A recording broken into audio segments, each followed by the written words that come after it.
time. Leisure time. Did you ever stop to think how much leisure time you really have?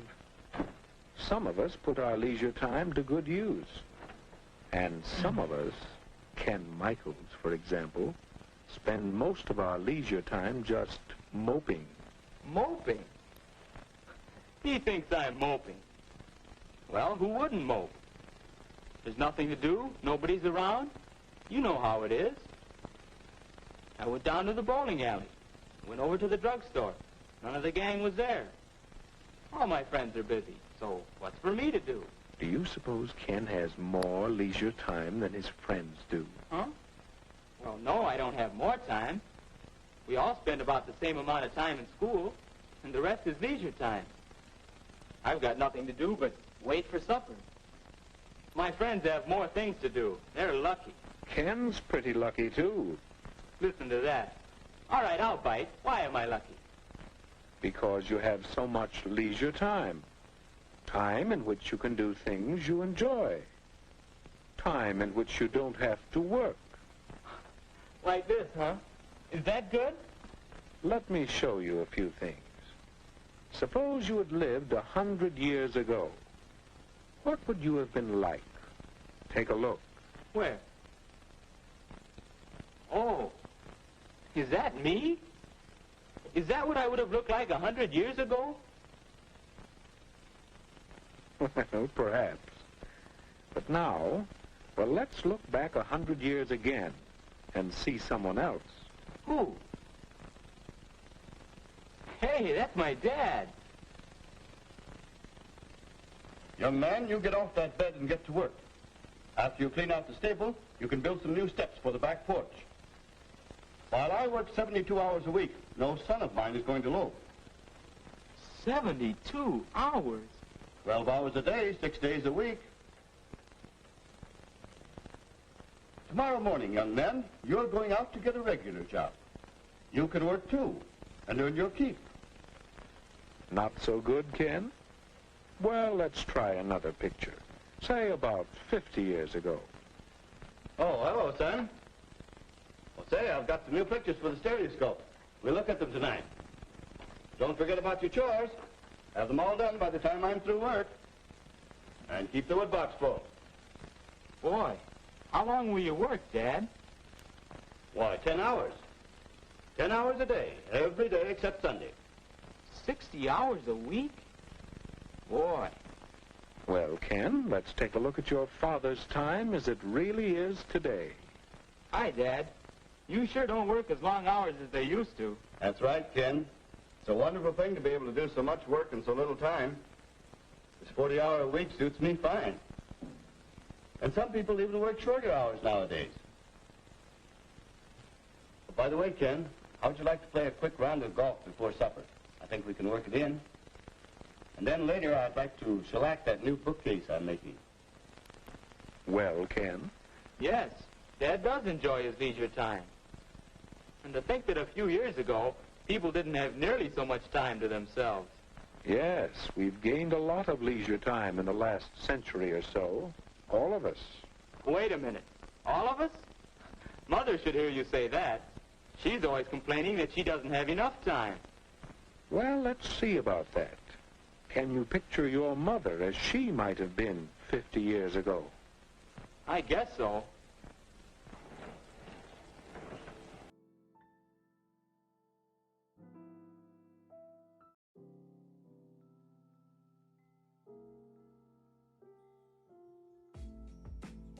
I should probably randomize when the video in the intro starts. You know, I realize that most of the time, like in the intro, like probably since 10, 9, 8 months ago, when once I figured it out, like how to do it right? The videos always just started at the beginning.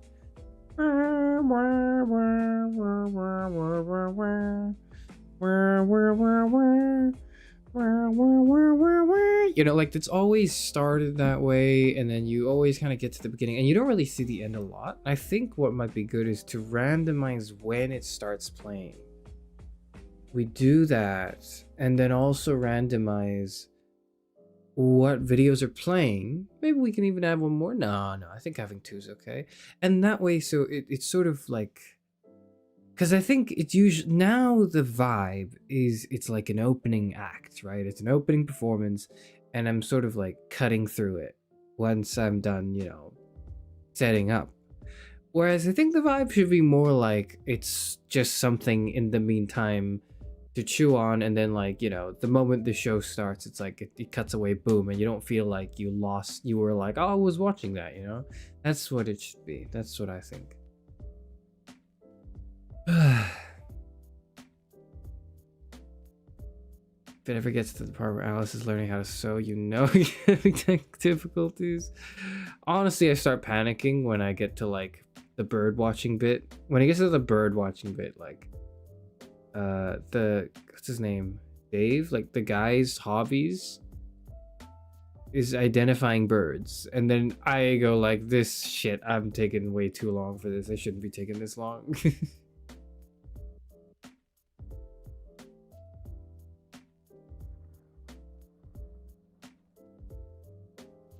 It's also too ordered. That's the other thing, is like when I start right at the beginning, it feels way too structured and organized, and I feel like I don't want it to feel. I feel like it shouldn't be as structured and organized as it is right now. I feel like it goes against some of the themes we're playing with here. I don't know. Hello everyone. Hello. Oh, so much housekeeping to do.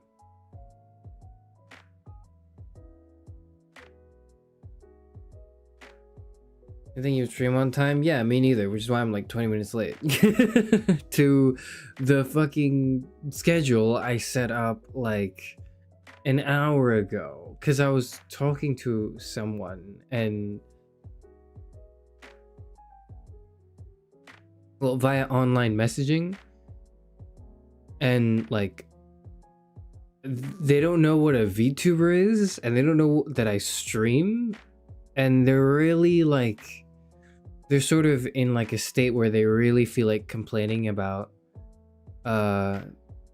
American politics, and so, you know, they're sort of talking my ear off, or like, you know, typing my eyes off, I guess, because it was like through text, and I was just kind of like, yeah, it's crazy. Like, I can't just go like, okay, yeah, like for the whole, like, because that's rude, so I have to respond in kind. And so it was kind of like, that's like actually the main reason for the holdup. I expect you to be late at this point. No, but like I was, whatever. Yeah, I was. Can I let everyone in here in on a, like a little secret that doesn't really matter that much anyways, but like I forgot I was supposed to I was actually supposed to have like a sort of dress rehearsal with our team today, where we're supposed to sort of figure out how to do the collaboration and how to set everything up, and just like a tech demo, right? And then like I just forgot to do that, and I thought our team would like text me, but then it didn't, and only messaged me on Discord, and I didn't have Discord on because I'm like working like on serious stuff, and when I'm like, you know, when I'm not goofing around, when I'm trying to focus and stuff, I'll put my Discord and like all my other shit away, right? So I just didn't see that, and I was like, oh, fuck. You're much nicer than me. That kind of person would be left on red. No, but at the same time, it's kind of like, so I know I'm not like, well, I guess I am close friends with this person, but it's kind of like this. I know this person. I didn't like grow in the same like social circles as this person, and this was only like a somewhat recent acquaintance. Like, I think we've gone like, we're like familiar enough that's like, it's not like a friendship I want to burn down, but it's also like we didn't come from the same social circles.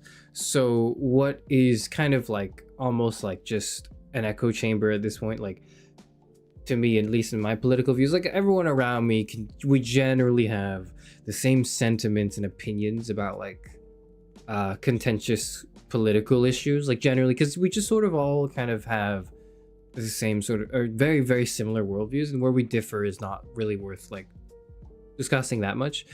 But like this person does not come from social circles like that, and like their social circles are a lot more contentious, I want to say. Maybe, I don't know, conservative might be something that, you know, makes more sense to people here. Anyways, the point is like I feel really bad not responding, because it's like I know, because I know, like, you know, you okay, I don't know if this is relatable to anyone, right? But like you kind of know, you know when you're the only person, not the only, but like, you know when you're one of like the most important contact points to someone in their life, when they, so you know how like in like on like Instagram, oh god, okay, whatever, I guess we'll get into it now that I've started talking about it.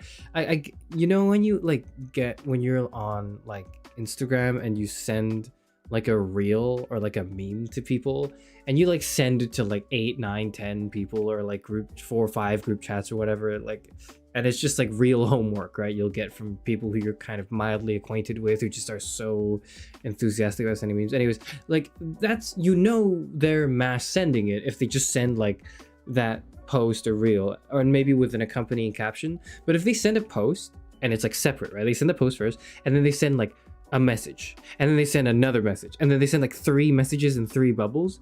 You know they're like only talking to you, because if they're trying to start a conversation with like multiple people, they would just have all of that in one text and then send that to a bunch of people. But like if they, you know, if they go through the effort of like sending multiple like texts to convey one message or idea, you know they're only talking to you. And when that's the case, it's like, I don't know, I feel somewhat responsible, I guess. I find it hard to say no. I find it hard to say no.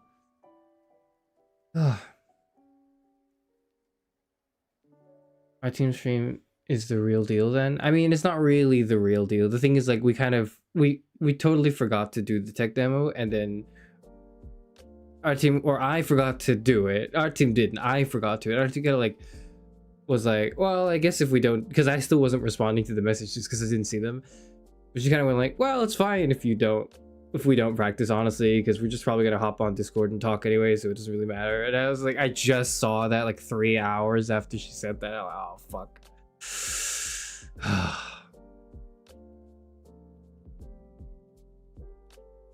I do not have this experience. I do not know what you're talking about. Okay, well, that's just another day in the Charis Euphranors saga of alienating my audience. It's not anything unusual.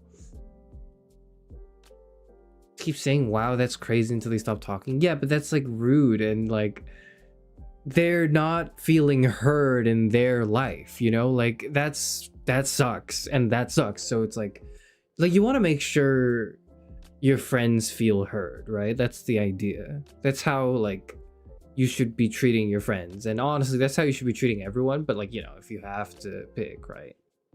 Am my emo privilege back? Yeah, congratulations, FCF. There was a swarm of gifted by Tara, and that like it hit you, which is great. So welcome back.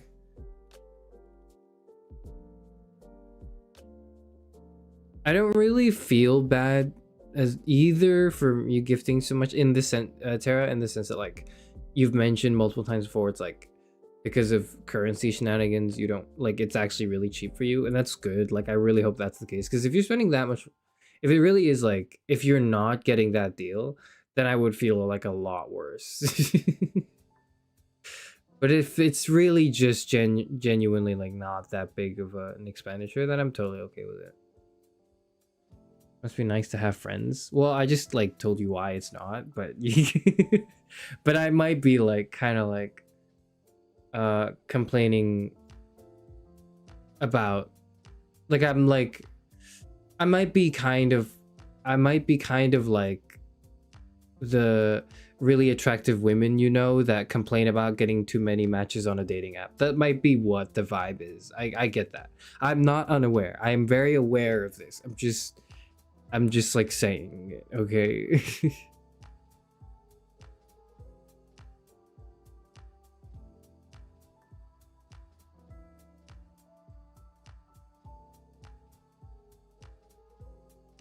Speaking of emotes, yeah, I know. I haven't added the emotes. No, I haven't even had the time to schedule this stream earlier than like literally an hour ago or something. I don't remember. So no, we're not, or I haven't done that yet.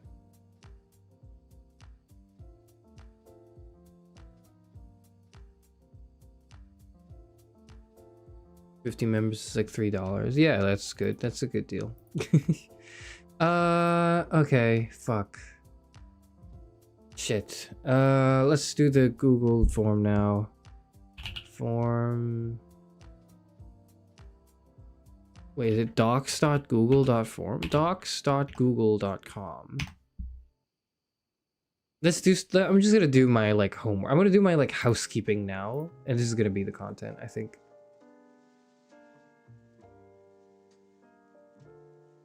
Contact information, RSVP, party invite, t-shirt, sign up, event registration. Where's AMA? Fuck.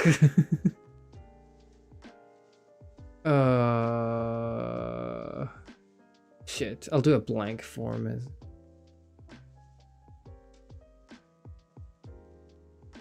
You buy via VPN? No, like Tara's just Argentinian. I think. I don't know. I'm not speculating on your personal life. Okay, you do you.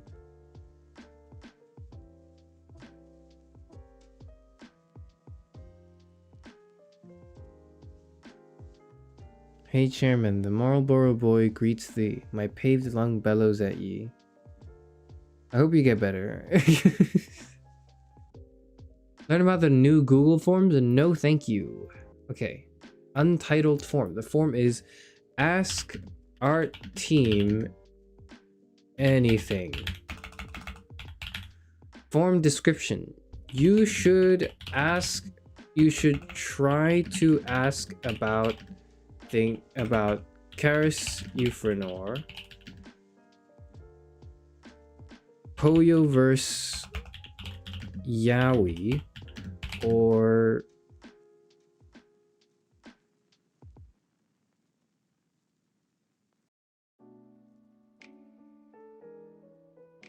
how it feels to be owed an extraordinary amount of money from a VTuber. Okay, yeah. Untitled question. No, it should not be multiple choice. It should be a short answer. Ask the thing here. It's in caps, whatever, I don't even care. And I'll like bold it, and then I'll highlight it, and then I'll like underline it so you can't miss it, right? And then short answer text. Should it be short answer or paragraph? Let's do paragraph. Long answer text. Add image, import question, add section, add video. No, it's fine.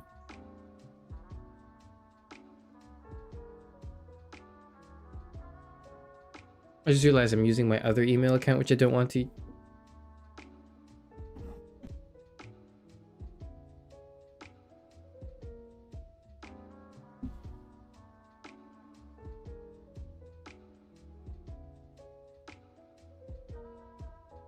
Why do I get banned for asking the characters 3 6s? What? Oh. No, you'll be ignored.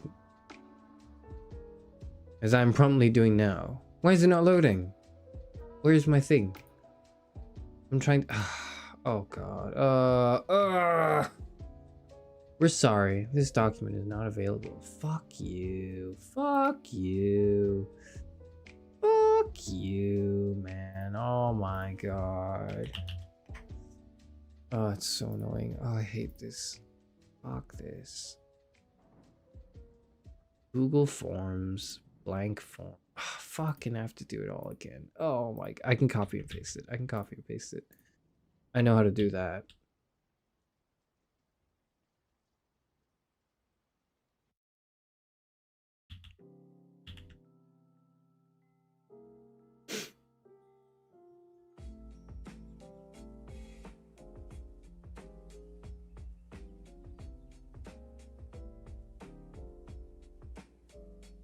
Should it be required? Yeah, it should. You're required to do that.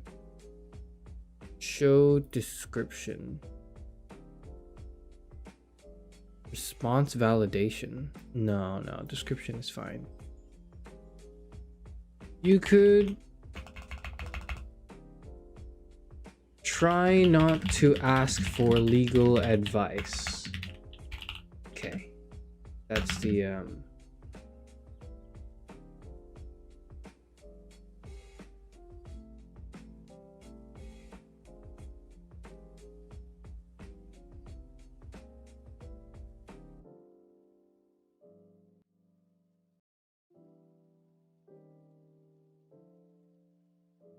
In my day, we did it just for the lulz. Yeah, but like back in your day, you had a lot of leisure time.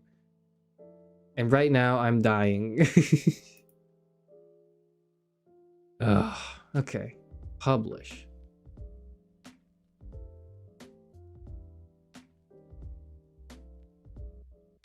Responders. Anyone with link. Nobody will be notified when publishing the form. Okay, publish. Alright.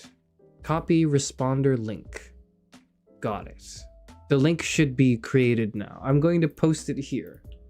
Here's the... That's not the link. That's ask the thing here, which I copied over. Where is the copy responder link? Shorten URL. Copy. Discord. General. Announcements. Paste. Ask the thing here. Thank you. I'm adding everyone for this. I'm adding everyone for this. Did I add everyone for this?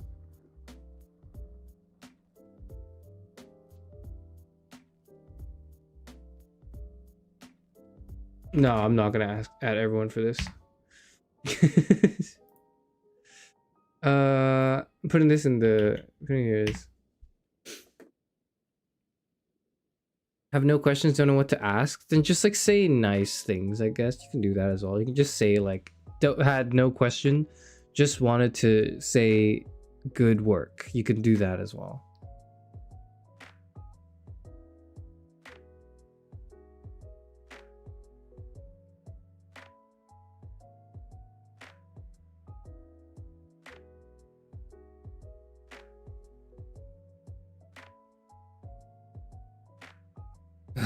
Oh shit, sorry, I hit the thing again, my bad.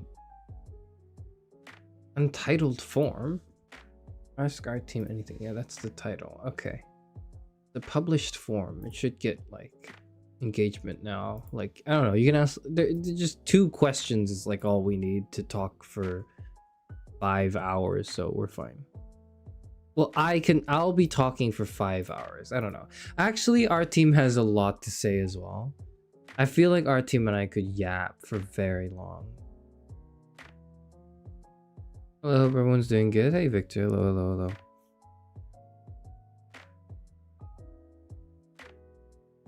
hello. Our team make Charis' wallet hurt? You have no idea. You have no idea. The thing is, like, she doesn't, though, because it's like, it's debt that's like accruing, but it's not like immediately due. Is the thing, so it's like yes and no at the same time. An interesting paradoxical situation I hope nobody ever gets into because it's weird. Anyways, with that out of the way, because I don't think it's worth dwelling on that too much. Portal 2, right? That's what we're doing. We're doing Portal 2. Yeah, no more housekeeping, so we'll get into this. Portal 2 is a game I've probably played 3 full times. I have played, obviously I've played Portal 1. I've played Portal 1 like once, I think. I've played Portal 2 3 times. I have played the Portal 2 co-op mode, I want to say 4 or 5 times over the years, since it's come out and I first played it. I think in the first game of the Charis Euphranors genealogy saga, it had to be Portal 2, chronologically. I think it didn't have the biggest impact out of all the games I've ever played. But it was the first to have, like, it was the first to make its mark on my soul. That's what I'll say. You know, it was the first game that I played that made me go like, oh, this is what a video game can be. because it's like, I think every game I've played prior to that was always like, oh, this is fun and this is something I can do, and I spent a lot of time doing it. I'm gonna run around the grass and catch all the Pokemon in Pokemon Diamond, you know, like, or I'm gonna go into the tall grass and beat up like a bunch of small critters so my Infernape can be over leveled and I can kill everything with the Flare Blitz, like, so I can, you know, just blitz through the game, literally blitz through the game, right? That's the like, every video game prior to Portal 2 that I played was like that, where it was fun and I enjoyed playing games, but I never really felt truly moved by a game. And then I played Portal 2. I was introduced to Portal 2 by a friend. I want to say.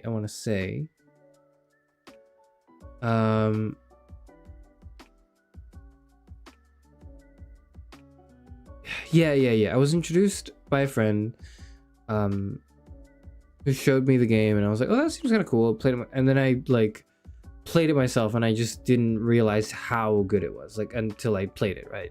When I was shown it, I was like, oh, it seems kind of cool. You're just like shooting the portals. He was showing me like the gameplay, and I was like, oh, okay, the gameplay is pretty cool. And I didn't realize how enveloped I would be in like the world and the narrative and the atmosphere and the characters, you know. That was the thing that really got me.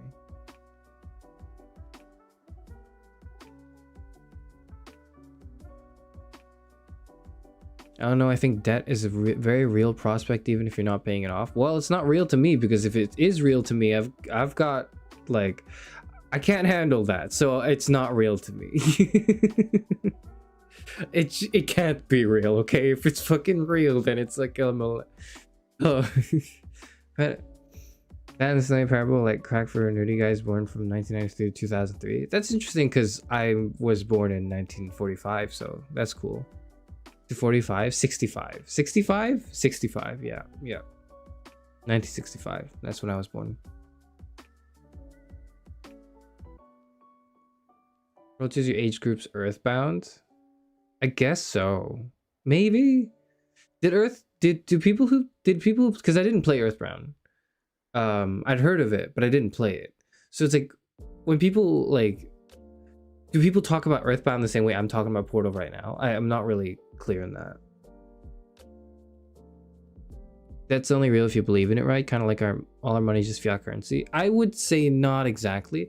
That is only real in the sense that it's like, you choose which aspect of debt to focus on. Personally, me, right? I like to think of debt as a positive thing, because that means it's kind of like when someone owes you one, it's because you did them a favor, and the other way around. And when you do people favors, it's like, they feel good about it. You help them out of a situation, they feel good about it, you feel good about it, and it's sort of like a positive human interaction, which is just much better than, like, if it was totally zero sum, all the books are clear, then it's like, then what are we doing? Oh, okay, then I've got nothing to do with you and you've got nothing to do with me. It's all settled, you know, it's zero, there's nothing now.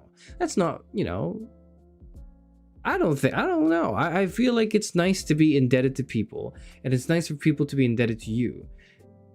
And then you get into contemporary, like, hyper-capitalist society, and then all of my positive thinking falls out of the window. That's okay, but let's just pretend for maybe 20 minutes that my romanticizing of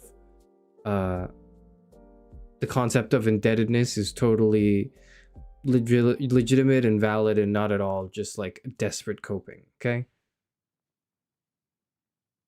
I have the kind of relationship with one of my friends where instead of paying each other back for food, we go, you cover me this time, I'll cover you next. Yeah, like, that's like so much more human too. It's like fuck the exact like dollar or like cent or like that I owe you or you owe me, man. Like, it's just about helping people who, like, you know, need the help, you know.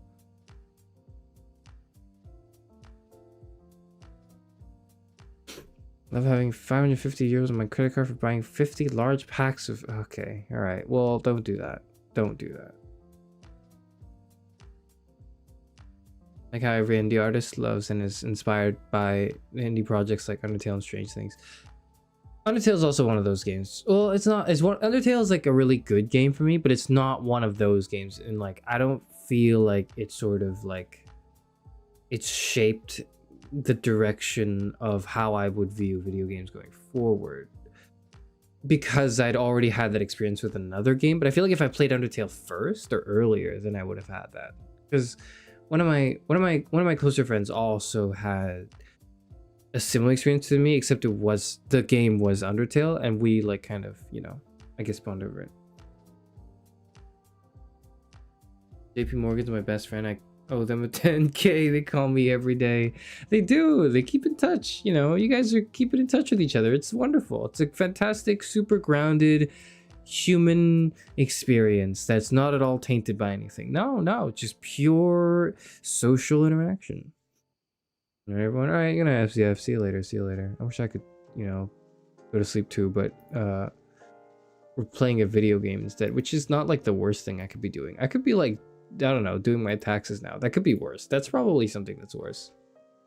Oh shit, that's fucking loud. Oh shit. I got jump scared by that. I got fucking jump scared by that. I'm sorry, everyone. I'm sorry. I'm sorry.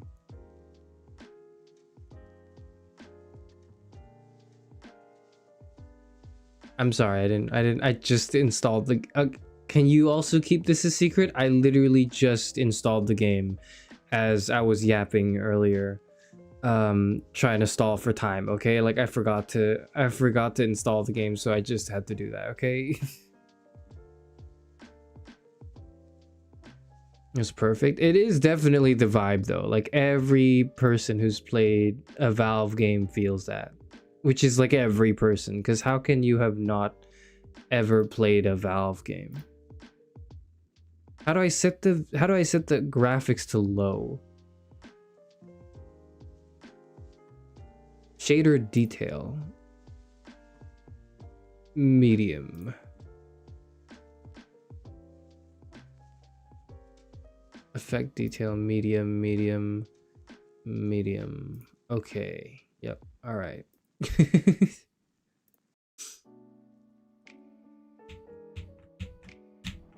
trying to tab out the damn thing.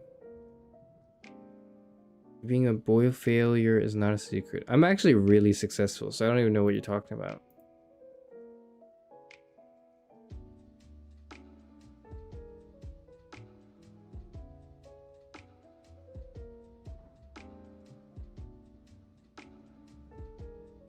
Okay, enough stalling. I'll talk more about Portal 2 when we get into the game. Might as well do that, right?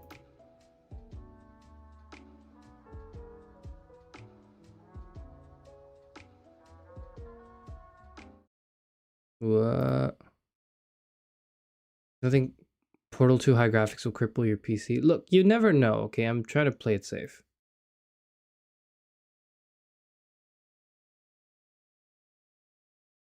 Very successful and degree in philosophy don't go in the same sentence. Okay, that's like that's true, but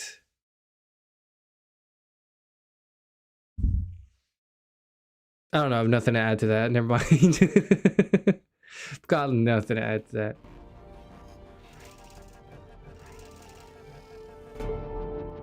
Oh, my master volume is actually really low.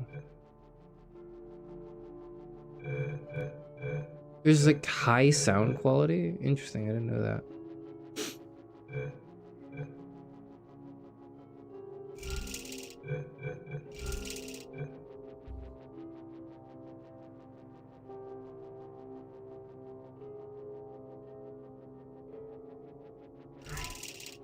Continue game. Did I have like a game?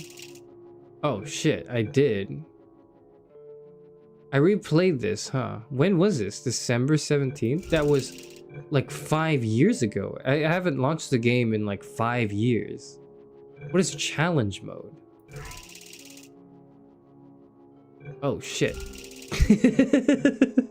Uh-oh. You weren't meant to see that. Uh-oh.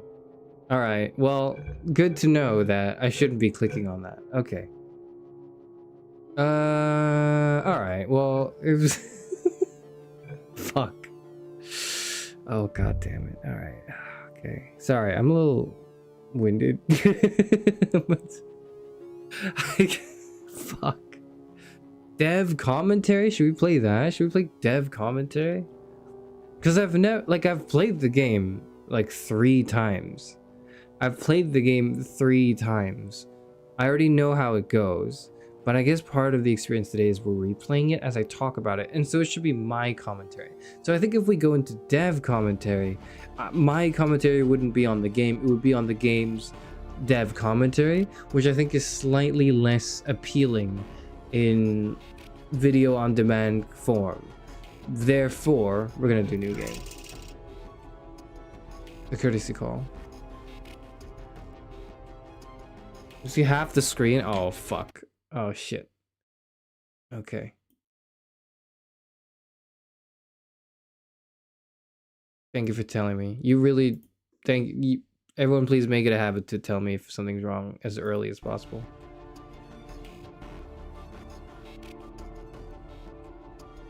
Okay, here we are.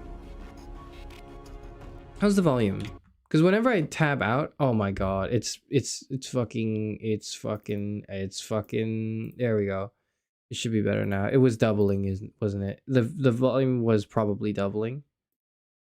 I think it's okay. Well, it was doubling when I clicked off to check, so good thing I caught that. Okay. Courtesy call, shall we begin? We shall. Chapter 1, courtesy call. By the way, like, yes, like, it's the part where she kills you. And then it's the credits, that's it? Oh. I thought there were more chapters of that. Oh well, whatever.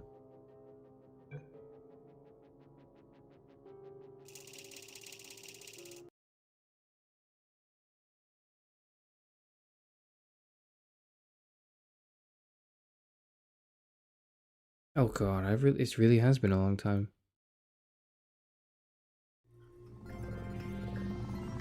Good morning. You have been in suspension for 50 days. In compliance with state and federal regulations, all testing candidates in the Aperture Science Extended Relaxation Center must be revived periodically for a mandatory physical and mental wellness exercise. Mental wellness? You will hear a buzzer. When you hear the buzzer, they should look up at the ceiling. Good. You will hear a buzzer. When you hear the buzzer, look down at the floor. Good. This completes the gymnastic portion of your mandatory physical and mental wellness exercise. There is a framed painting on the wall. Please go stand in front of it. This is art. You will hear a buzzer. When you hear the buzzer, stare at the art.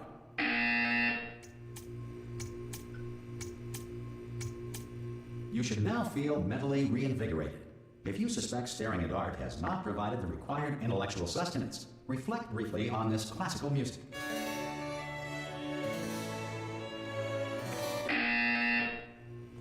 Good. Now please return to your bed.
Okay. Well, I just wanted everyone to know that I was talking the entire time.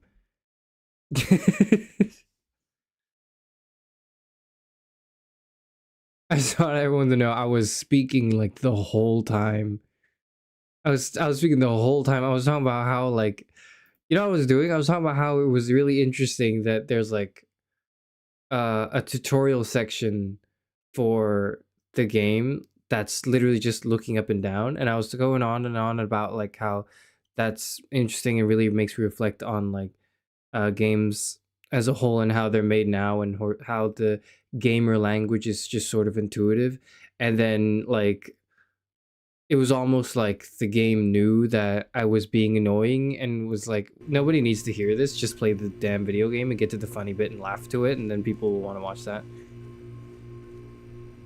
Okay. Good morning. You have been in suspension for 9. Oh. This courtesy call. Oh. Test subject should vacate the enrichment center immediately. Any test subject Are you gonna open the door at this time at any will be time? assumed to have exercised his or her Dude, right my ass has been imprinted in this thing, Are you huh? gonna open this door? of this Because facility.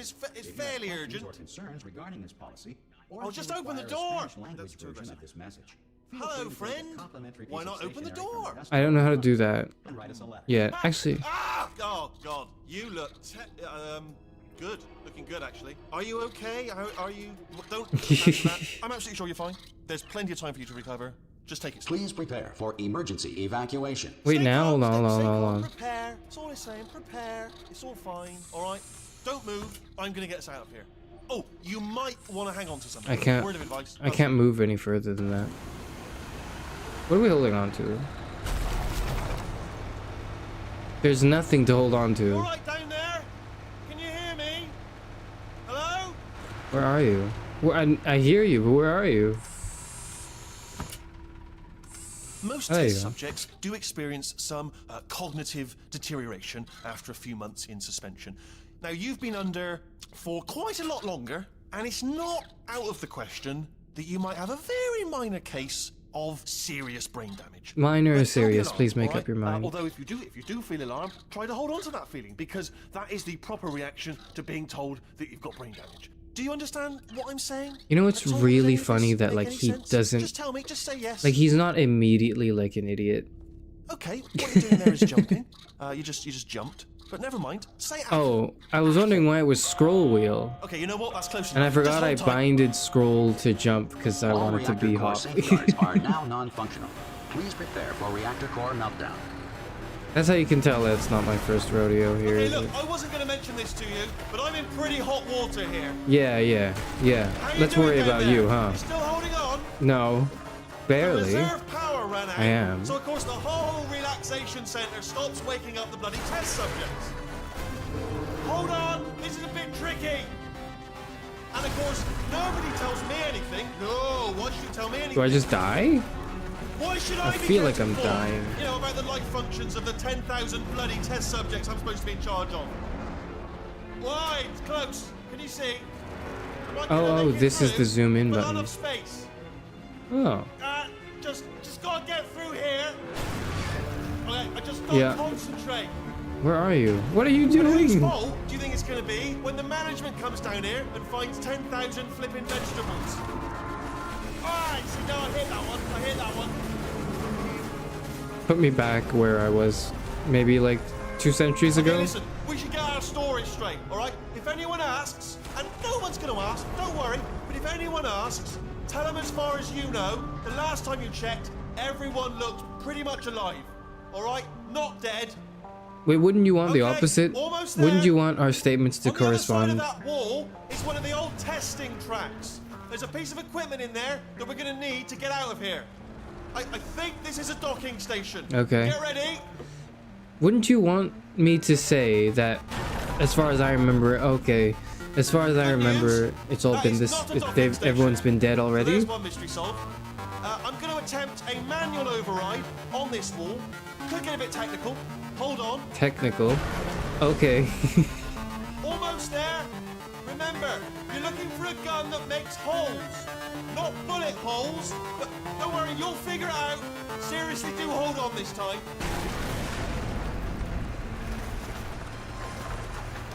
How old is this game? There we go. Now, I'll be honest, you are probably in no fit state to run this particular type of cognitive gauntlet. But at least you're a good jumper. So you got that, you got the jumping on your side. Just do your best, and I'll meet you up ahead. Sorry, Zyx. I'm trying to engage with what you're saying. I Right, can't off you read go. most of it. I'm sorry. Go on, just march on through that hole. Which one? Yeah, it's all right. Go ahead. I Hmm. know. Good luck. Hello, and again, welcome to the Aperture Science Enrichment Center.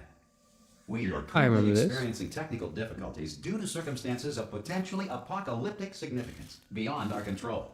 However, thanks to emergency testing protocols, testing can continue. These pre-recorded messages will provide instructional and motivational support so that science can still be done, even in the event of environmental, social, economic, or structural collapse. The portal will open, and emergency testing will begin in 3, 2, 1.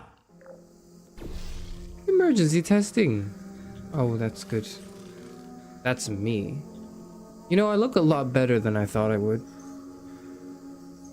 2007. Interesting.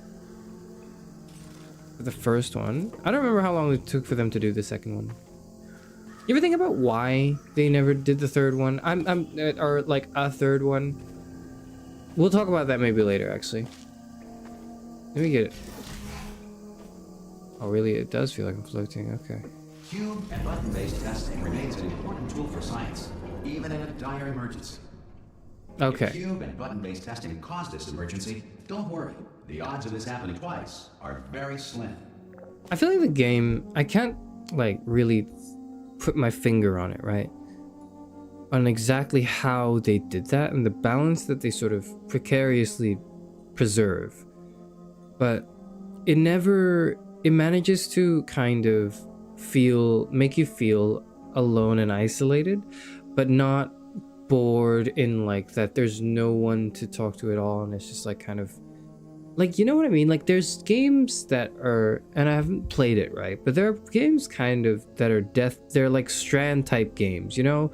And the game really makes you feel like you're stranded is part of the appeal and the selling point. But I think as like a game experience, it's just not, I can appreciate it artistically, but in gameplay, like I feel as though it's frankly a bit lacking, right? Like I feel like the emptiness itself, you can argue, oh, it serves to be meditative, or it's supposed to whatever. You can make any argument you want for it. What I'm just trying to say is emptiness is generally not very fun. But you kind of need emptiness to simulate being isolated or alone and like sort of to create a certain atmosphere. I think Portal 2 creates that atmosphere like excellently, but it never made me feel like I didn't have anything, like it didn't make me feel stranded, you know? According to Valve, there was nothing to innovate with game mechanics. Yeah. That's the way, like, that's the reason why the most, like, their work, like, they don't do, like, a sequel to anything, is, like, there's nothing to add, right? And if there's nothing to add, like, don't do it. Which I feel like is actually, like, a very remarkable way to view game development, or just, like, the creation of anything that I want to actually defend. But I want to get into that, like, a little bit later, I think. And you, like, just, you kind of can just kick it on, right?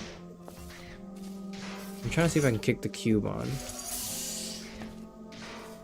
On. Like it's a football. It's not, but you know.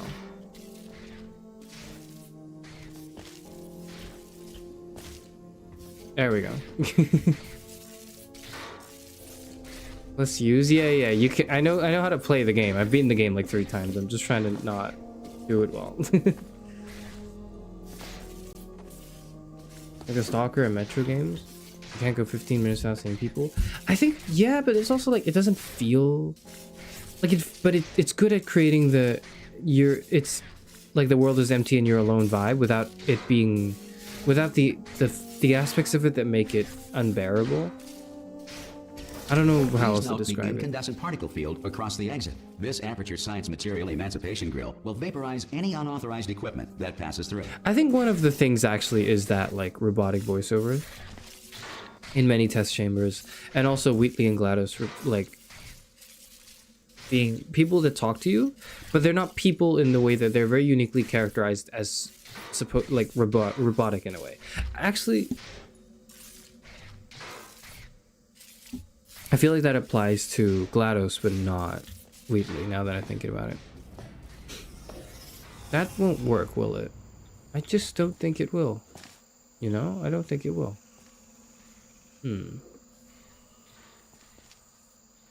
All the machines people? No, but they're supposed to feel like people, but they're not, right? That's the idea. That's why we, like, because we respond better to people, we make machines, or we like our machines to be a bit like people, in a way, or at least machines that interact with us in a specific way that utilize our, like, cognitive functions that relate to, like, socializing, right? Isn't that the whole idea? Isn't that the thing? Isn't that the whole idea? Aperture Science. We're making a note here. Huge success. Is that the first or second song? I don't remember which one that is. If you feel liquid running down your neck, relax, whoa, lie on your back, and apply immediate pressure to your temples. You are simply experiencing a rare reaction in which the material emancipation grill may have emancipated the ear tubes inside your head.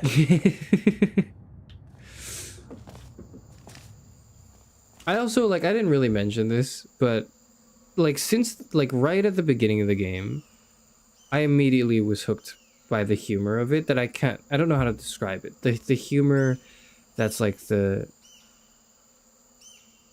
like, here is a painting. This is art. Please stare at the art and reflect on it. And then they ring a loud buzzer and go, okay, now do this. And it's like, that is the type of humor I feel like that kind of also shaped my sense of humor. Like, since Portal, there was like a pre and post, like, Portal part of my life in the way I consumed media, and like post Portal was very much like when that, so was it, is it like a sense of like, is it a sort of like dry, sarcastic, sort of like faux intellectual humor? Is that what that is? What is this? Kind of like the whole girlfriend AI thing. Would you call those people too? No, they're not. The point is that they're not. The point is that they feel like people. And that's bad because it tricks your monkey brains into going like, oh, it's like me, for real. But it's not. You're talking to fucking, like, numbers. You're not conversing with a human being. You're talking to numbers. The same way that I'm not real. Like, I'm just a VTuber, okay? And VTubers, as we know, are not real.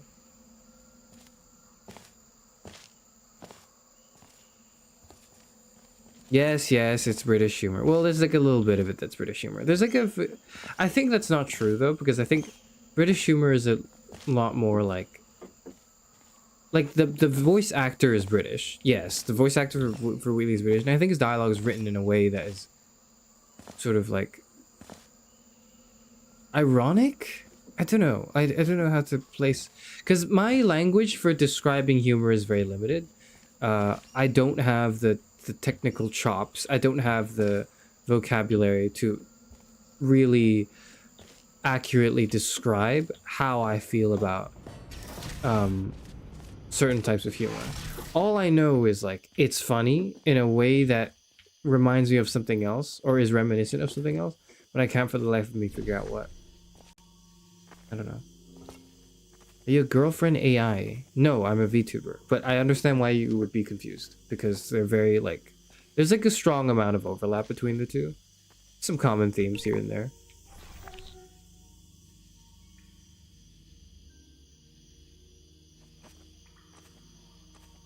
Yeah, it's witty. It's witty. You know what that is? It's witty. That's the idea. The idea is the humor is witty, I suppose is the way to put it. The cube's not over there. The cube's over here. Let me get the cube. I mean, there's nothing to figure out, which is why I'm only gonna do one stream. I'm not. This is not like a whole. This is not a whole playthrough of Portal 2, in like a.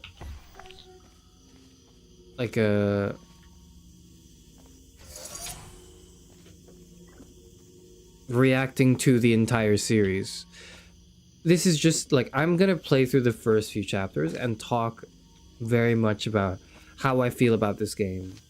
As like, I feel as though for like a 60-year-old, the closest, I know I'm 60 years old, but like the closest thing I can say is like this video game was like a formative experience.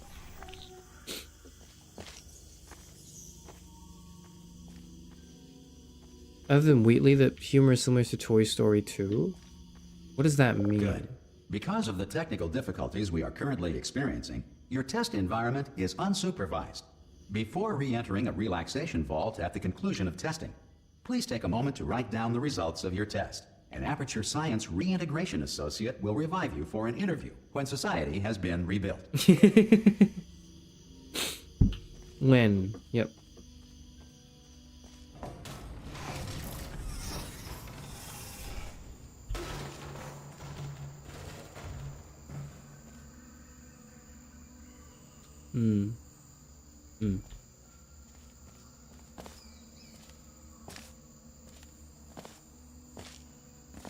What if there was a third portal? How would it connect to the other two? It literally wouldn't. That's why there's only 2 portals. That's what a portal is. Like, a portal is by, like, the way we define and understand it, like, it's something that connects two planes. That's what a portal is. It connects 2 points in the universe. You can think of it that way. And it sort of like necessitates, if we want to define, because you can call it like 2 portals, but it really is just 1 portal, if that makes sense. Does that make sense? Okay, so you shoot, like, you left click to shoot 1 portal and then you right click to shoot the other portal, right? I wouldn't say that that's 2 portals. That's 1 portal. You just shot like the first half of the portal and then the second half of the portal. That's what, like, that's what you did. But it's like, so you can't have 3 portals in that, like, there's only 1 here, and if you wanted to make another portal, it would just be another separate gun, and you shoot another separate, like left, right. And then you, like, that would be the second portal. The Earth is currently governed by a manner of animal king, sentient cloud, or other governing body that either refuses to, or is incapable of listening to reason. Does this count? Does the current state of the world count as an animal king or cloud? Because, you know, it's not like they're very capable of reasoning to reason, or they just don't want to. Oh dear. How poorly this is aged. In a good way, I think. Animal King Takeover Service announcement.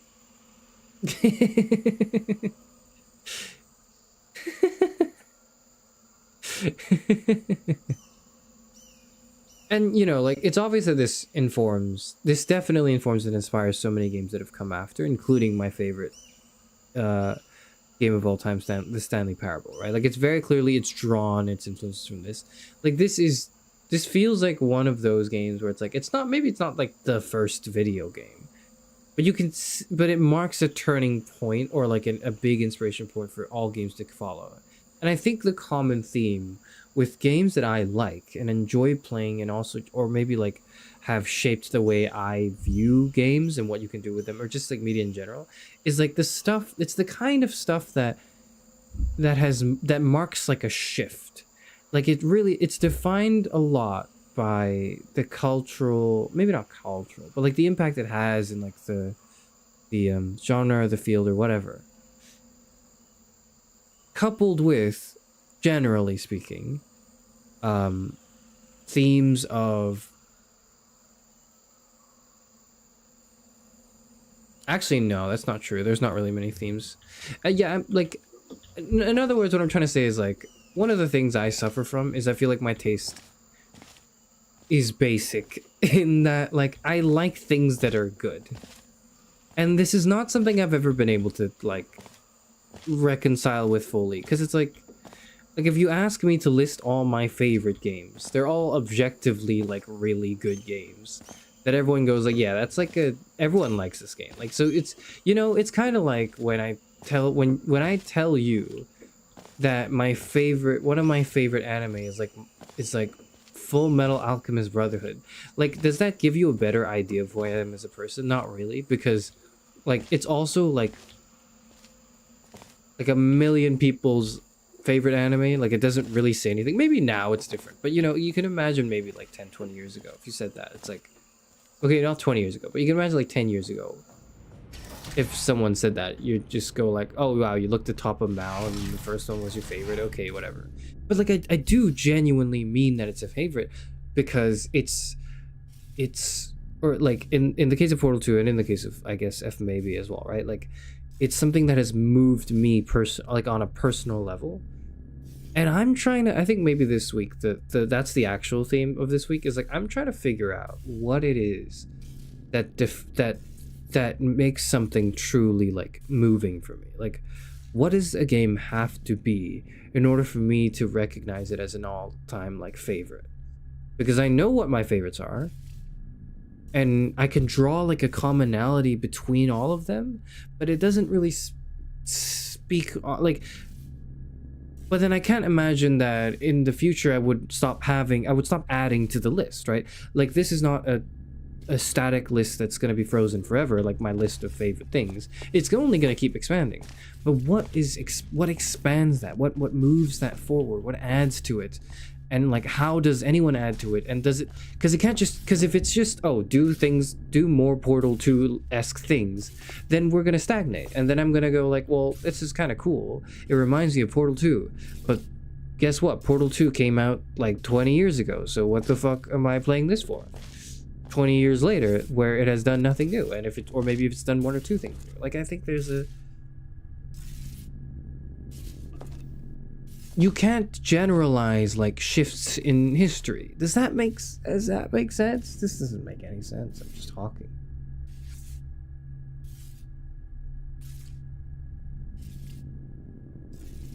Don't know how to phrase it. It's a sequel that refines the strength of the first entry, resents the viewer for wanting a sequel and making the writing cynical. That's how I feel about. No, that's not true. I don't think that's true for Portal 2. I don't think Portal 2 is like that. That's not how I read it. There should be a portal device on that podium over there. I can't see it though. Maybe it fell off. Do you want to go and have a quick look? All right. Because I don't think.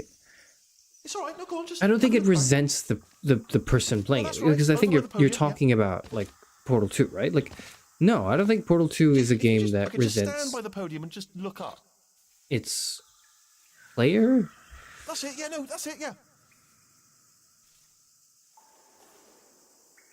Like, Portal 2 is one of those games that, I don't know, there's a lot of love and passion in this that I don't think is like like people keep asking for another game, so fine, we'll do it. No, it feels more like, okay, we did really good in the first game and it's a classic. How do we make everything about the first one stand out even more in this second one, while also making it like worthy of the title of it, or worthy of it being a sequel, right? Whether it be like a technological improvement or what have you. And the reason why I have chosen to play Portal 2 today and not Portal 1 is precisely because like Portal 1 is excellent as well. Like, and I loved Portal 1. But there's something about 2 that makes it sort of like timeless in a way that's like one, like it does 2 truly does feel like a worthy successor and sequel, in that like it took everything that was good about 1 and made it even better and presented an almost refined version without. So it shares the commonalities of it being part of the same franchise and it being a sequel, but it doesn't feel as though it's like totally distinct from the original. Like, it's not, I don't know. Oh, fuck. Forgot that happens. Hello? Can you see the portal gun? No. Also, are you alive? That's important. Should have asked that first. I think I have like really cool legs that stop me from taking fall damage, right? Now I'm still waiting for you up ahead. I'll wait 1 hour, then I'll come back, and assuming I can locate your dead body, I'll bury you. Alright? Brilliant. Go team! See you in an hour, hopefully. If you're not dead. I forgot about these. Can I get away with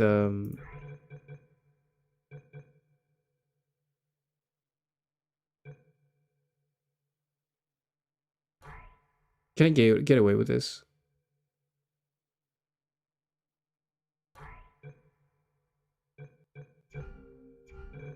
Can I get away with running this like 20-year-old game on high? I think I can.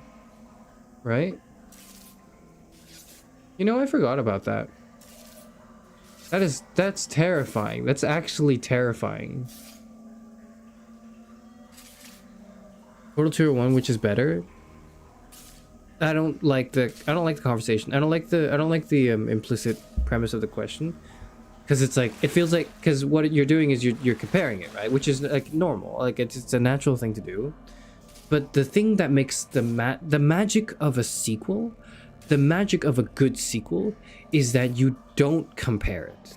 The magic, what makes a good sequel truly a fantastic sequel, is it never feels like you have to put one to the other and go, okay, but this one was better or this one's better. No, like you know that meme that's like, they act like two legends can't coexist. That's like, you know, the pantheon of just good games or like good anything is the way is how I feel about that as well. But like, even more specifically for stuff in the same franchise, right?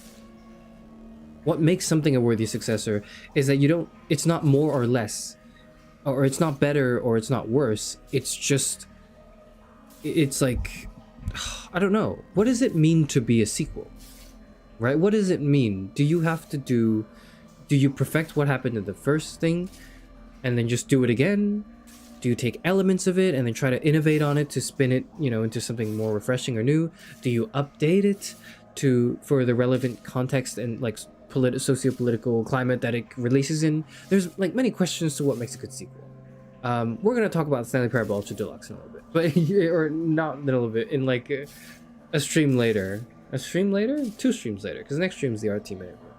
But those are like the types of things that I think about when like a sequel is made, which is like very like, that's literally what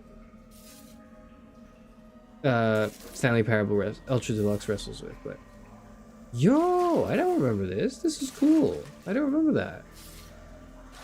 Actually, you know what? Yeah, I don't remember any of this at all. I holy shit. I don't remember this wall art. Ache.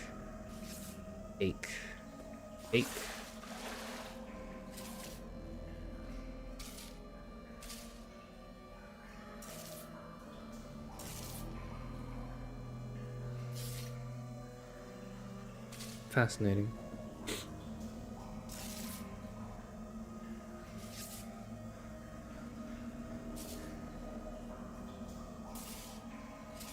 Sequel exists because the first one does. The sequel is there because it has the building blocks of the first beneath it to work upon. Yeah, like absolutely. And if a sequel just ignores the first thing, then it's not, and like it comes out and it's a beautiful, extraordinary game, but it has nothing to do with the old game. Then it's still a bad sequel, right? So what makes a good sequel is, in my opinion, an even more interesting question than what makes a good game or what makes a good thing. Because what makes a good thing, I think, is, you know, even if we can't fully agree on what it is. Also, I didn't realize this foreshadowing. That's interesting. Does it point to the moon there? I didn't even think about that, huh? Oh my goodness. Like, what makes a good thing, like a good game or a good film, whatever, is already an interesting enough question. But I do think the conversation is elevated, or at least like further, like it's even more interesting when you ask what's a good sequel. Because the continuity of a thing, wrestling between the continuous flow of something, you know, from Portal 1 to 2, there's a flow between 1 and 2, right? that's not just like an extension of it, but like something more, something not just objectively better in like, oh, graphical performance or like engine or like higher budget, but also like just the like how do you carry on but do more but not overshadow but truly like exemplify everything that was great with the first one and just like expand those building blocks. And it's just like, but then not have it just be like a DLC, because DLC is not the same as a sequel, right? A good DLC is, I think, more straightforward. A good piece of DLC is you're adding on to the base of the game that you already have, and you're just offering more content and more of the same thing. More of the same thing that doesn't take away, that doesn't invalidate or doesn't really, you know, fuck up basically the original game. That's what good DLC does. Cool. That's not too difficult to agree on. But for it to be a good sequel, it has to innovate, but not too much that it's so wildly different. But then it still has to be the same game or like the same franchise, so fans of the franchise would enjoy this. It's fucking weird is what I'm trying to say, I guess. Maybe. I don't know.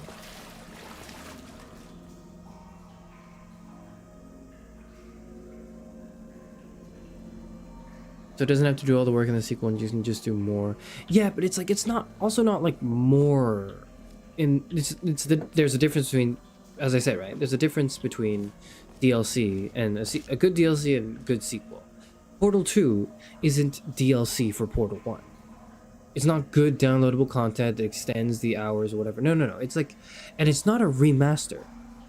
Because a remaster is like just the same game again, except you improve it graphically, or like, you know, the technical aspects of the game are improved, the gameplay is smoothened, like you're just refining the thing, right? But a sequel has to do all of that and more, and in a way that's truly, in my opinion at least, difficult. And that trade-off is, for this, in my opinion, extra difficulty is if you want to just meet like the floor, like if you just want to meet the bare minimum, like the bar is not that high. The bar can be low in the sense that like a decent enough sequel that people will want to play just kind of has to be more of the same. Like it can be like DLC. It could just be DLC. And people will play it and people will like it because they'll like the first game, and you don't even have to do that much advertising. You don't have to, the barrier to like the consumer is less because they are familiar with the Portal franchise. They played 1, so they're like, oh, I'll probably like 2 too, and then they'll play 2, right? But do you see what I mean? Like the skill floor for a decent, like for like a sequel is very low, but the skill ceiling for a good sequel is like even higher than the skill ceiling of like an original, or like a first game, or like a first thing, isn't it? You're slow at reading new comments. You read them 5 minutes after they're written. Yeah, because like I can't. Because I want to read what you say, but I tend to think that what I have to say is a lot more important than what you have to say. So I spend about 5 minutes talking about what I want to say, and then I look over and realize you spent 5 minutes trying to say something. So that's like a fault on my part.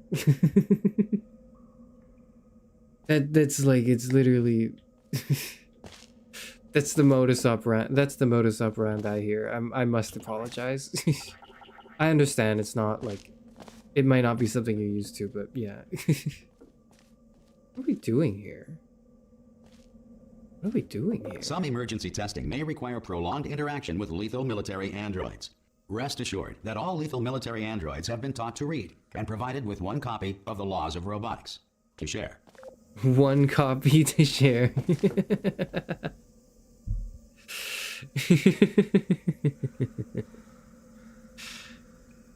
It's the sort of like, yeah, it's just sort of dry, witty, deadpan humor that takes you a second and you go, oh, that's clever. That really... It's also quite brief, isn't it? Like, brevity is the soul of wit and all that. I don't know, I just love it.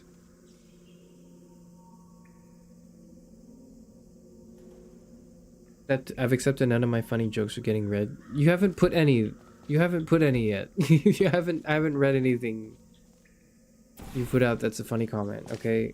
That's why. Good.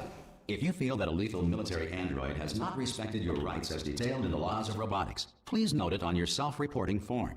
A future Aperture Science Entitlement Associate will initiate the appropriate grievance filing paperwork. Grievance paperwork? Oh. Can we have paperwork for, can we have separate grievance filing paperwork for the grievance filing paperwork? I feel like that would be very necessary. Uh-oh. Oh, never mind.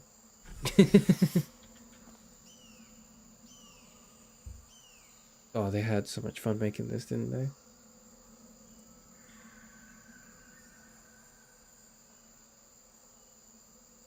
Fuck you? Okay. Alright.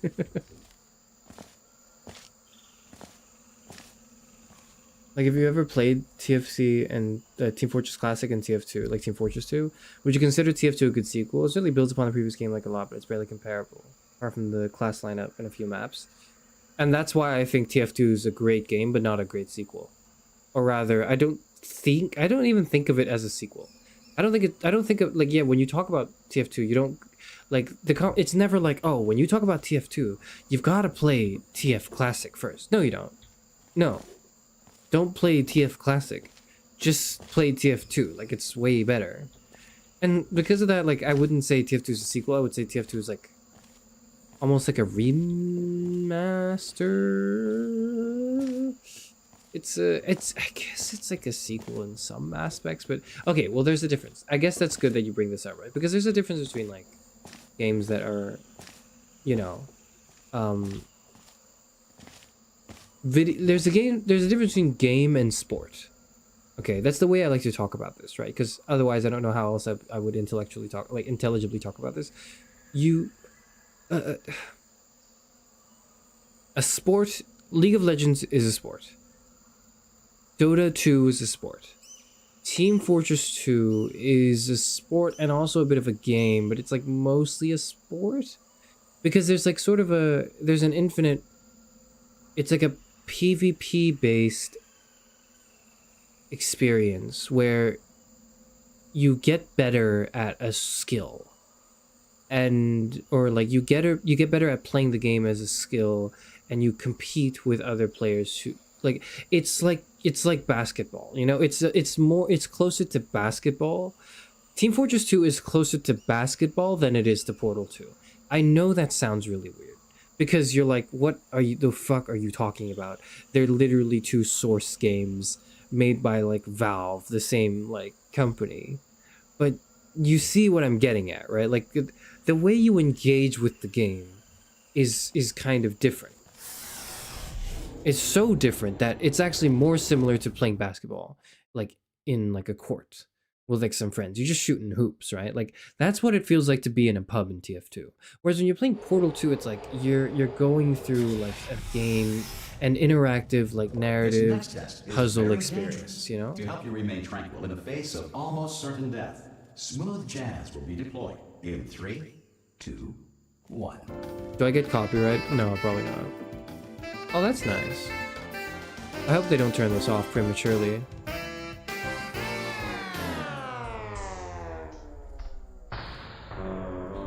No. Okay. Remember your evacuation training. Shoop, shoop, shoop, shoop, shoop, shoop, shoop, shoop, shoop, shoop, shoop, shoop.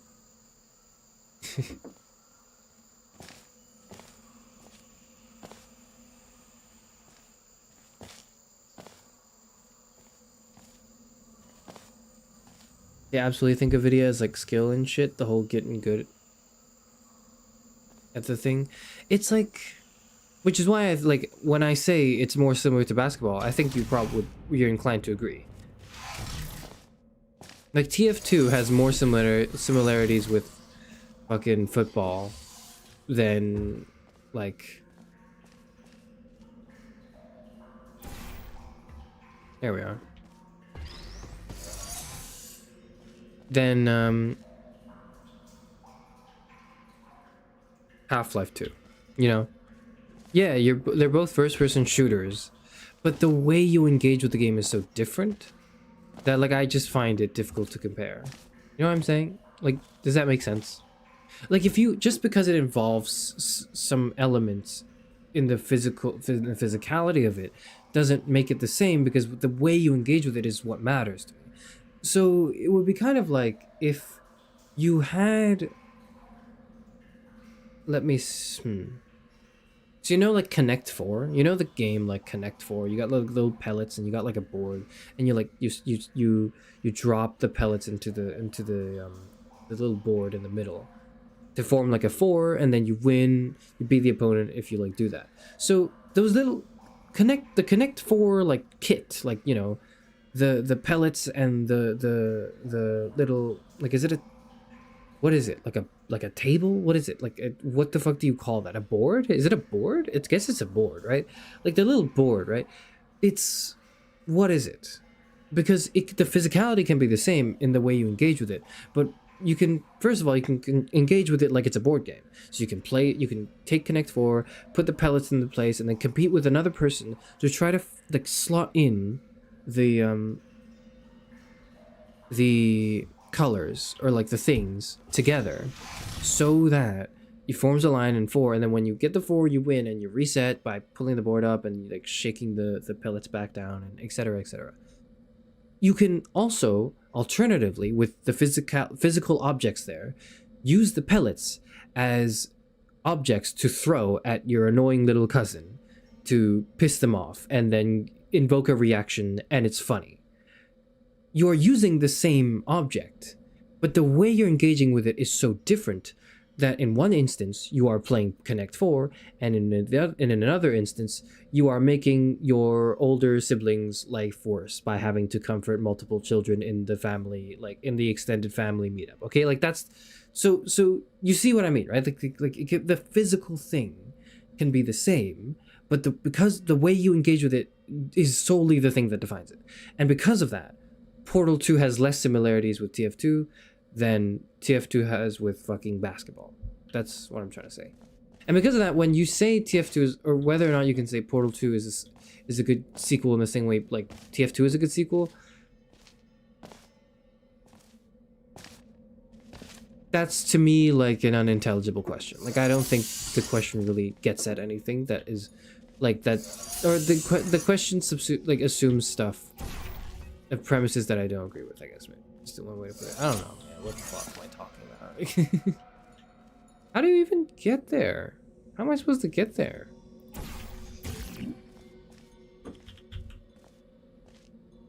Wait. Oh, that's how. I forgot how to play the game.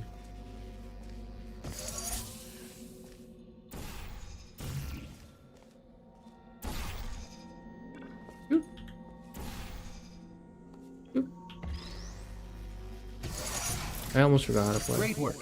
Because this message is pre-recorded, any observations related to your performance are speculation on our part.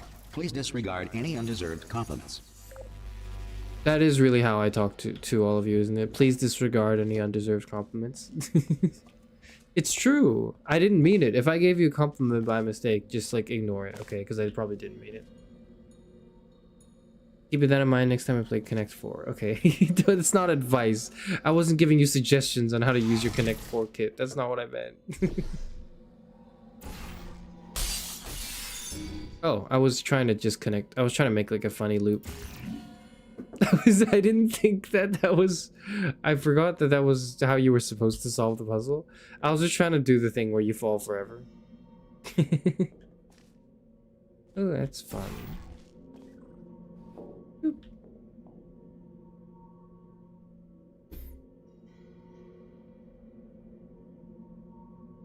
Playing TF2 is like touching grass? No, playing TF2 is a little bit more like touching grass than it is like playing Portal 2.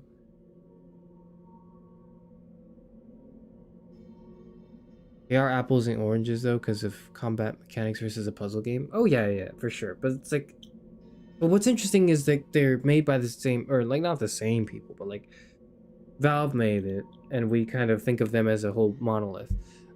And more importantly, they're both built on the same engine that runs games, and to, you know, perhaps other people my age, like that are 60 something years old, they look at that and they can't see the difference, right? Team Fortress 2 and Portal 2 are the same game to them, or the same thing to them, because they're both video games that go on a computer.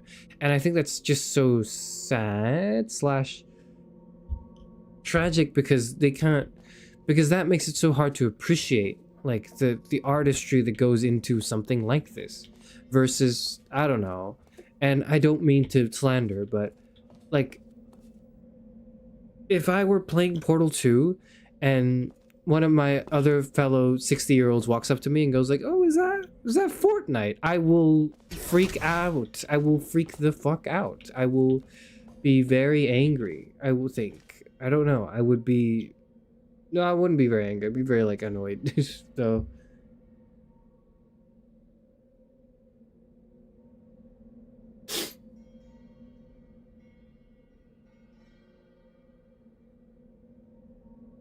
not with that voice. Yeah, I understand, but it's like, it's something I've had to deal with my whole life, all 60 years of my existence. I've had to tell people I'm 60 and I still get ID'd. It's like whenever I need to buy a stiff drink to like relieve the pressure of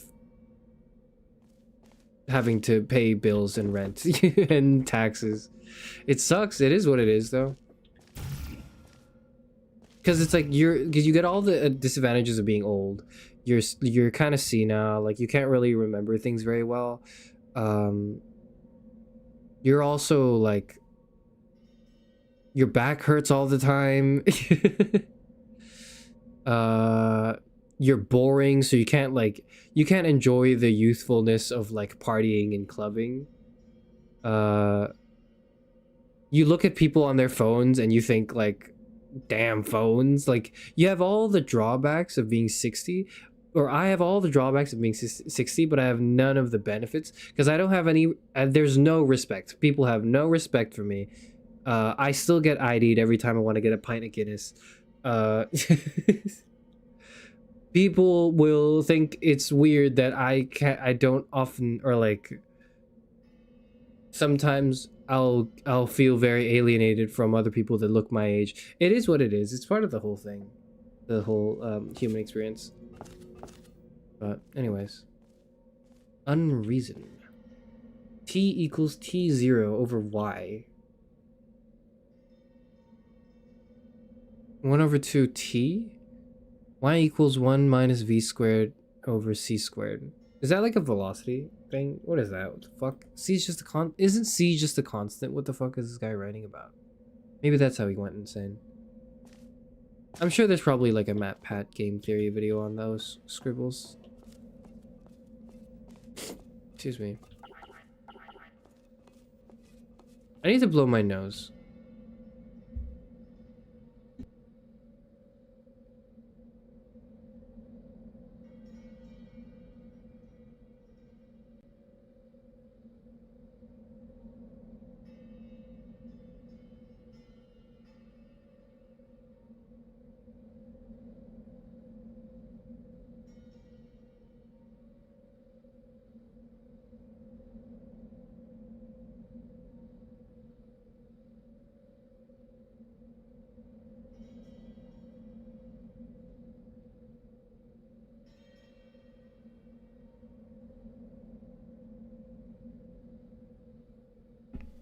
Hi, I'm back.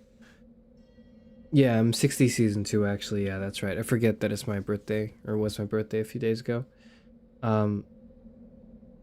60, the re-release where all the action sequence replaced by philosophy degrees. You think very highly of me if you think there's any action at the age of 60, okay? There's no action at the age of 60. Is this the one that breaks? I forget which one is the elevator that breaks. It's probably this one, right? Feels like a matter of time. It feels like long enough without Wheatley's annoying voice. We'll see. Happy 61st birthday. Didn't you hear? I'm 60 season 2. Yeah, it's a really, that reminds me of like a good joke you can always tell people to like offend them if they're really like insecure about it. Currently being bombarded with fireballs, meteorites, or Sorry, I need to continue this joke before I listen to their joke, okay? But like, it's not my joke, but like, when someone asks, like when you ask someone their age and they tell you, oh, I'm like 23 23 or 24, or like I'm 35, right? Like one really quick way to piss them off immediately is to go, "Oh, really? For how long?" Like it's a really quick way to piss them off. How long have you been? How long have you been 18? Huh? How long? How long have you been 30? You've been 30 for quite a while. It feels like. Other objects from space. Please avoid unsheltered testing areas wherever a lack of shelter from space debris does not appear to be a deliberate part of the test.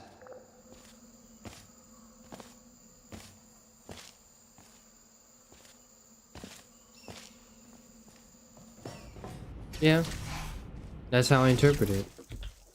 Stage 5.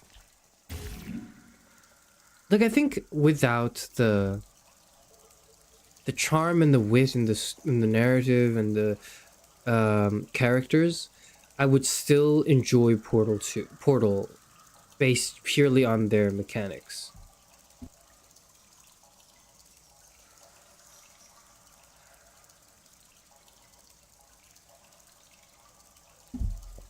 But in combining all of that with the character and the charm of this game, the experience for me elevates into something that's, and combined with the fact that I played it, I think, at the right time in my life, elevates it to forever classic. And like I will never forget this game. This is like a core experience in my soul. I'll forget maybe some aspects of the game, but I'm never gonna forget, for example, like the way the game ends. I'm never gonna forget the first time I did like a portal where one was on the ceiling and one was on the floor, and I was like just shooting through them like infinitely. I'll never forget like the companion cube. I'll never forget the sound effects of the portal gun. Like this sound is like forever etched into my psyche.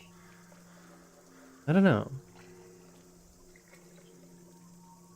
It's literally the Twilight bit.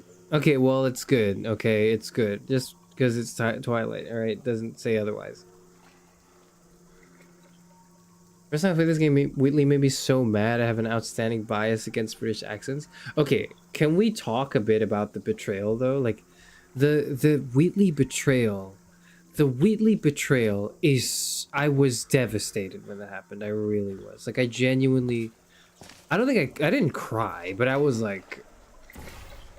I was upset. I was so upset when Wheatley betrayed me. Because I think, like, for all of his flaws, and for how much of a fuck up he is, and how much of an idiot he was, like, I always found it sort of charming because he meant well. And when he let the power kind of get into his head, and he kind of, like... Sorry, am I, like... I'm not.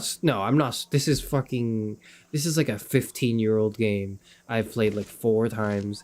If you're watching me play this, you have already played this game before. So I'm just going to talk about what happens in the future of the game right now, because I'm literally just going to be jumping around the first few chapters. Right? This is actually just like a discussion stream in disguise. Like, that's what this game is. This is just a Portal... This isn't like a Portal 2 gameplay stream. This is a Portal 2 discussion stream, okay? I'm talking about how I felt about it like years and years and years.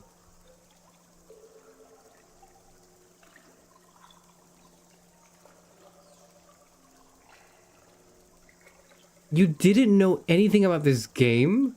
Are you serious? You've never played Portal 2? Oh my god. Oh my god. Oh, that's terrible. Oh, that's terrible. I can't believe, you know what? I can't believe you've never played Portal 2 before. That's what I can't believe. I think that's a bigger travesty than anything I could have done or said. That's actually horrifying. That's horrifying. Like, I can't believe you've never played Portal 2 before. What are you doing? What are you doing, man? What? What? How do you play video games without having played, like, the best one? That's crazy.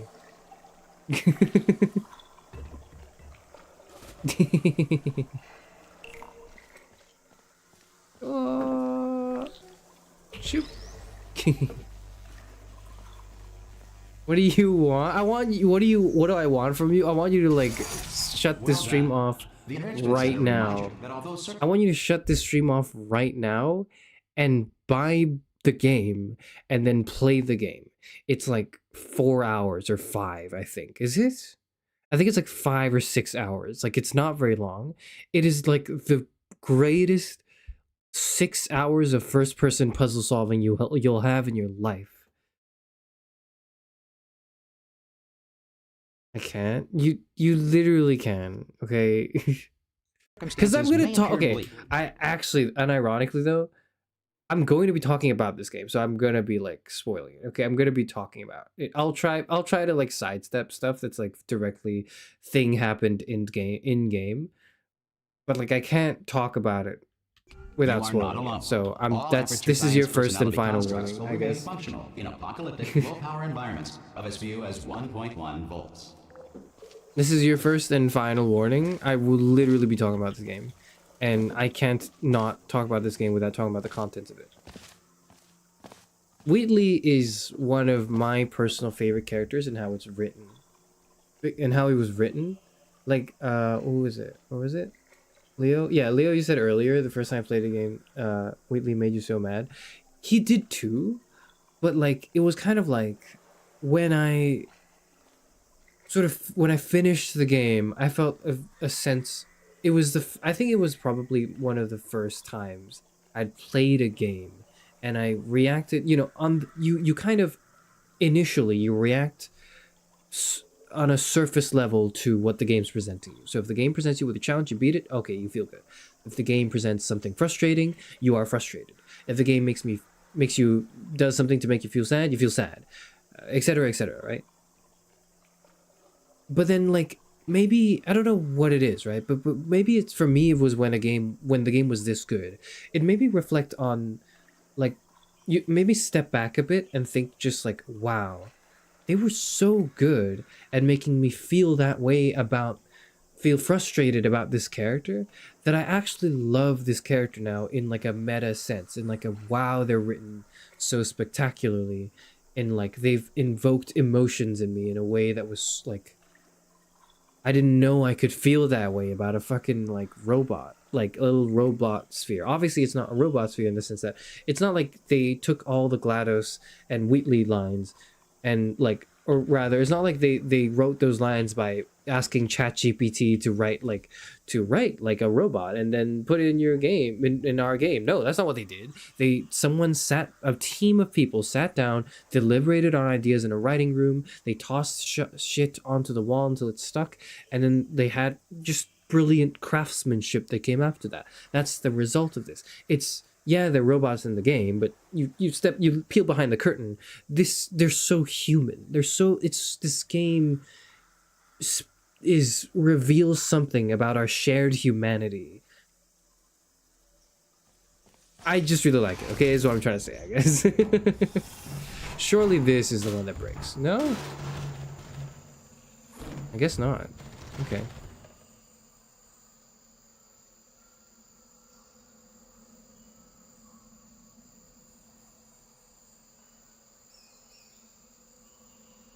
Well, the game for me, Hannah, now you want us to leave. You haven't played it as well.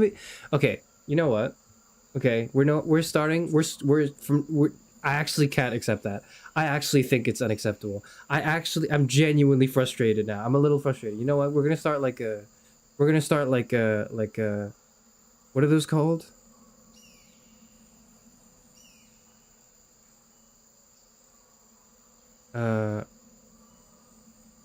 Like an encouragement program. What's like a, if you have not played Portal 2,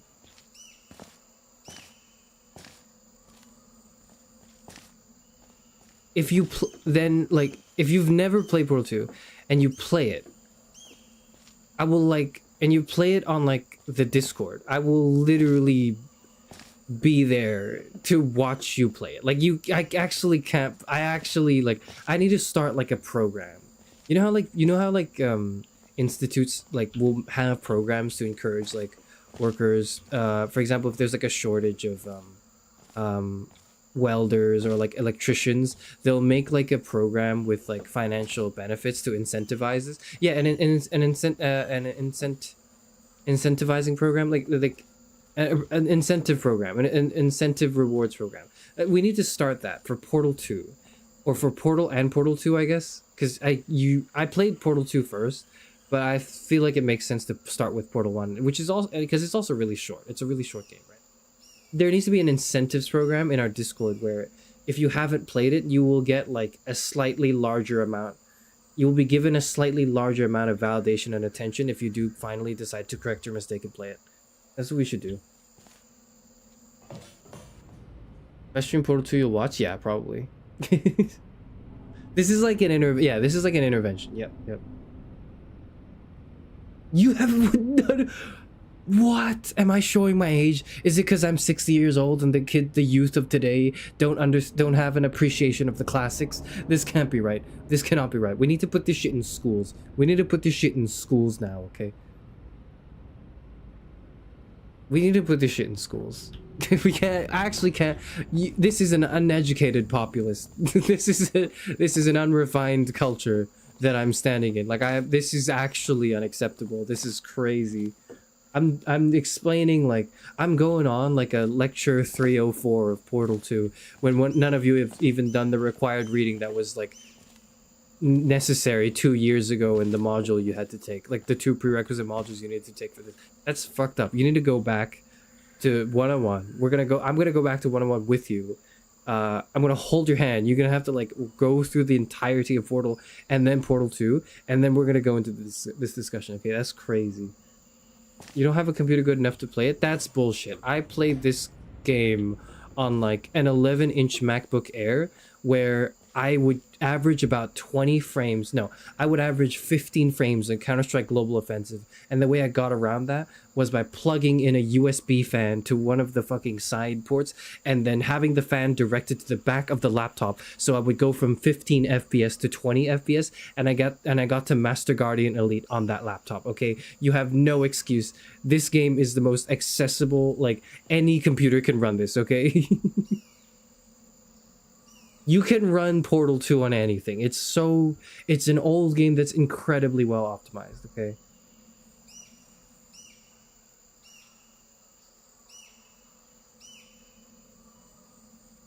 Is this a good time to mention I also haven't played it? Kind of know. What? What are you all doing? What the fuck are any of you doing here? What are you doing here? You cannot run Portal 2 on anything. Okay, not anything. You probably couldn't run it on like a calculator like Doom, but you can run it on very low-end devices. It's like talking to my chronically online 12-year-old brother all over again. No, that's different. Because I'm not talking to you about like tralalero whatever the fuck, right? Like I'm not going like have you seen the new brain rot? I'm not like what the hell is like a, I don't know, like I can't even think of anything trendy now.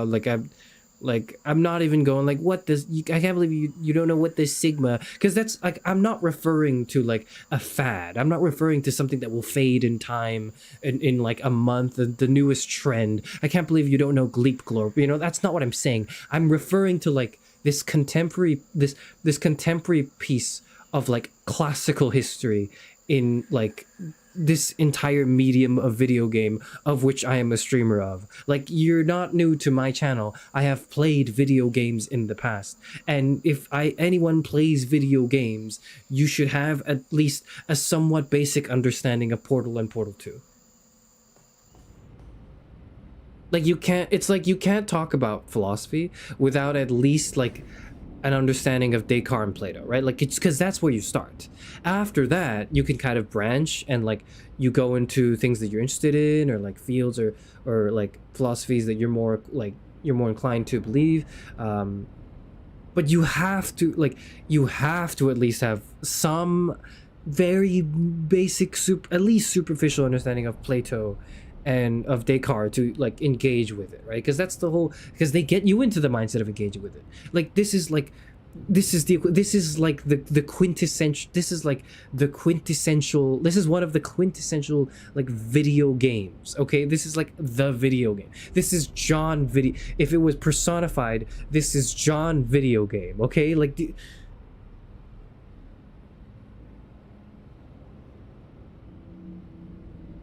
said I'm unfunny, I'm not playing your favorite game. Apologize, tell me I'm cute, then I'll consider it. Okay, then like it's your loss, right? It's your loss. It's good.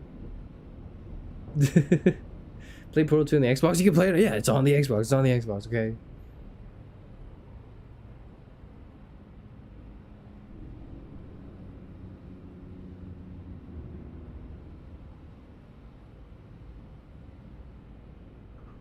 You're acting like no one here hasn't seen a playthrough of Portal 2.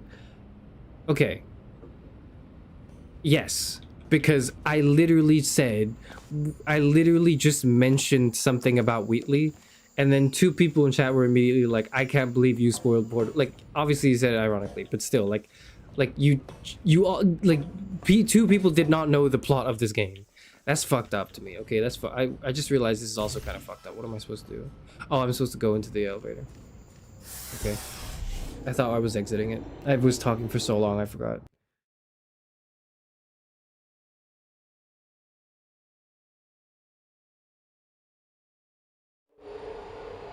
You should work at Yapbucks making yappuccinos. What do you think I'm doing here? I'm a VTuber. What the fuck else do they do? I've finished Portal 2 twice. I've played it like 3 times, and I've played the multiplayer maybe 4 times.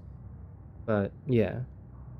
Like, I'm not trying to say you need to do it like multiple times, but it's like, it's sort of like, how can you have not played it even once? I don't know.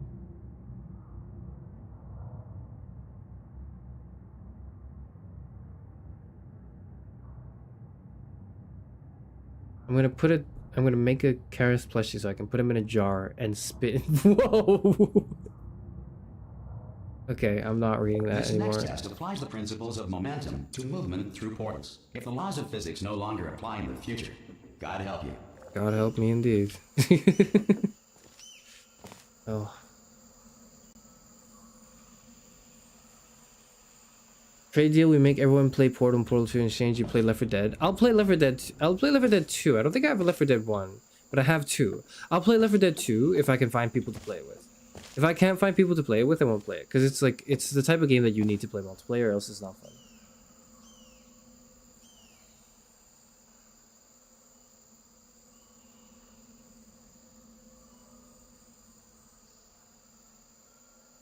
Now you know how it feels when you didn't watch The Sopranos before breaking mid. That's bait. That's bait. That's bait as fuck. That's different. That's bait. That's bait as fuck. That's bait as fuck.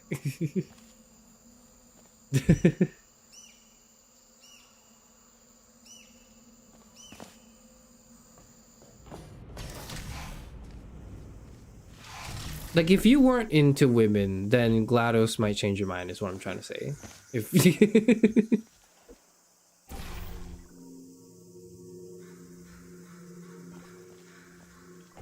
that's one of the other things I'm trying to say, rather. That's not the only thing I'm trying to say, but yeah.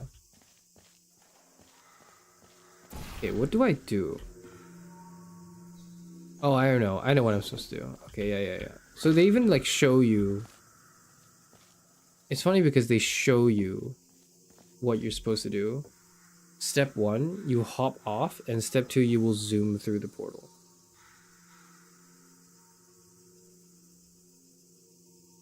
I can't believe you'd rather live in a world where I don't play Portal than one where you call me cute so I do play Portal. Okay, compromise.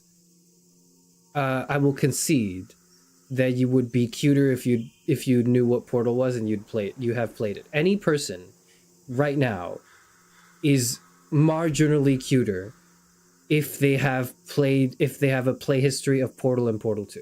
I said it, okay? This applies to anyone. Anyone is immediately like, you are immediately at least like 3 points cuter if you've played Portal 1 and 2 and appreciate it, okay? That's the compromise we'll come to.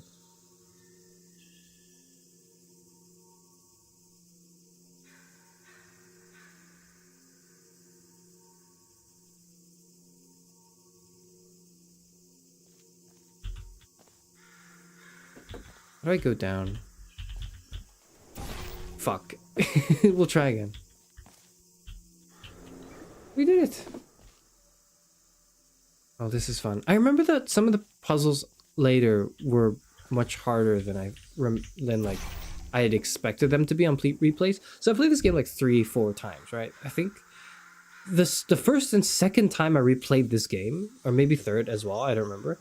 Like, I was blasting through the earlier sections super easily, right? Like, I was zooming through them. And then in the later sections, I remember getting stuck on, like, the same things. Like, I'd solved it, and then years later, I'd come back to play it again. And I'd be like, what the fuck? What am I supposed to do? What?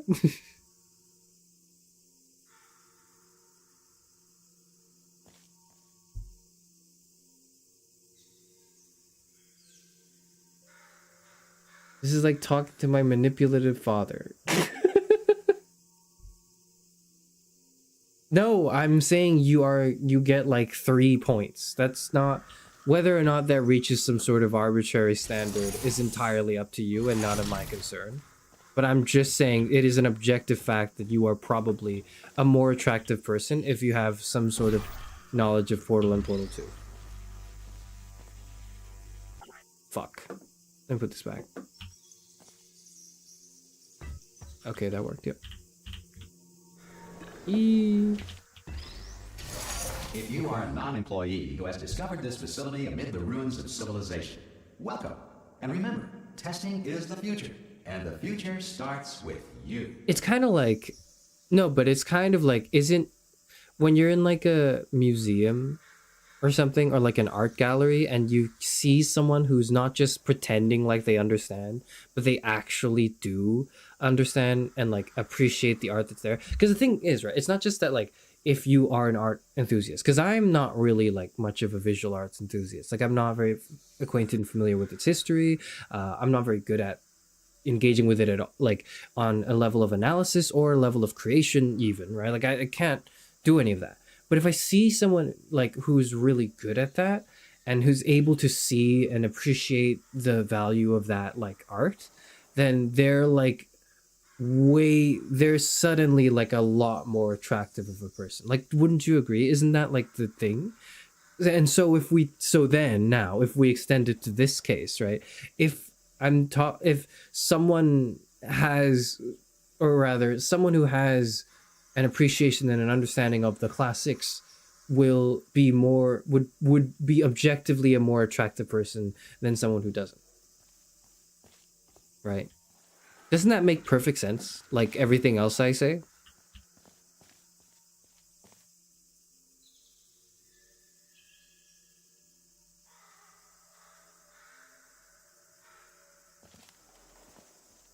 It's easier, okay.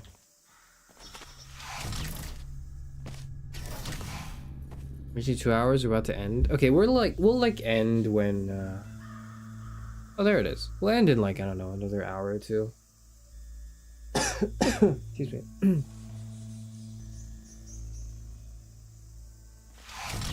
Person's attractive when they have a fun personality and care for me as a person. Yeah, there's these things are not mutually exclusive, man. You gotta hear what I'm saying. Like, an appreciation for the arts is an incredible like W. You know what I'm saying?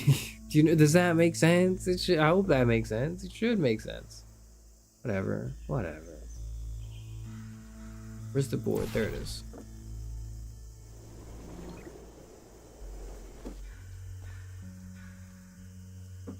Okay, what do we do with this again? Can I like drop it there? Ah, fuck. I want to try that again, but oh, whatever.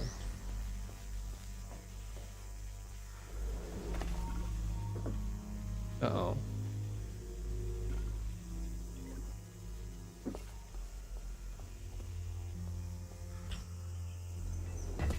Ah, I'm not doing it right. Damn it.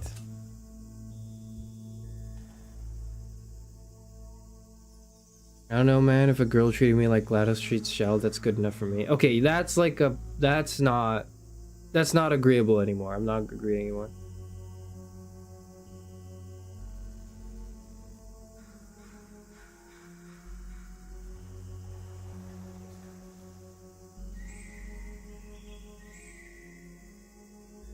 I will be Charis Euphranors, I will be attracted to you based on your interpretation of Nighthawks by Edward Hopper. No, but it's like, but if hypothetically we were to read Nighthawks by Edward Hopper, and you were to go like, that's boring, I don't care, can we like scroll through 5 more hours of TikTok? I would, like, your ass is grass, like I'm gone. Like, you have to understand, it's not about what you know per se, but it's your willingness to go out and appreciate things and be willing to like engage with stuff that's like heralded as the classics, and then to form opinions on them that might not necessarily just be that it's good. You can appreciate parts of it and go like, oh, but I like personally these parts are not that interesting to me because I feel like they've been done better in a different game or like in another way, and like you can have those disagreements that create discussion, you know.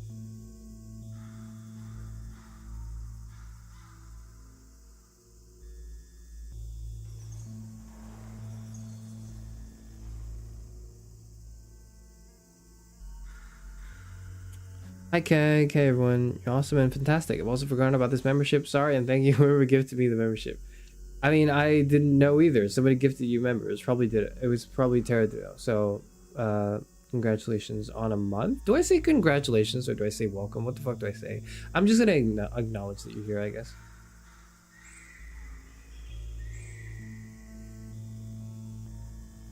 Tom Hiddleston learned Greek to read the Iliad and Odyssey in the original.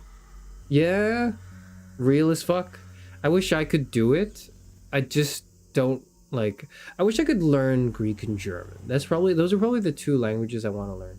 Greek and German. Maybe Danish as well, actually. To like read text in those original forms to like understand it. But it's like I'm not gonna be able to do that in a very short amount of time, and that sucks. Cause like, why should I even be pressured to do things in a short amount of time?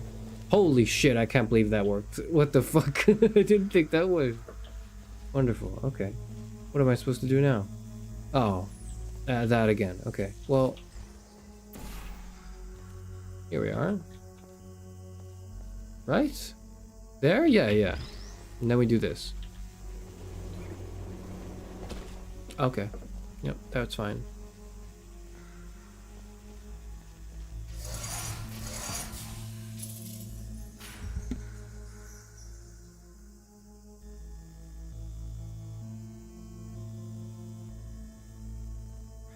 Nighthawks is a painting, you uncultured fuck. You got me there.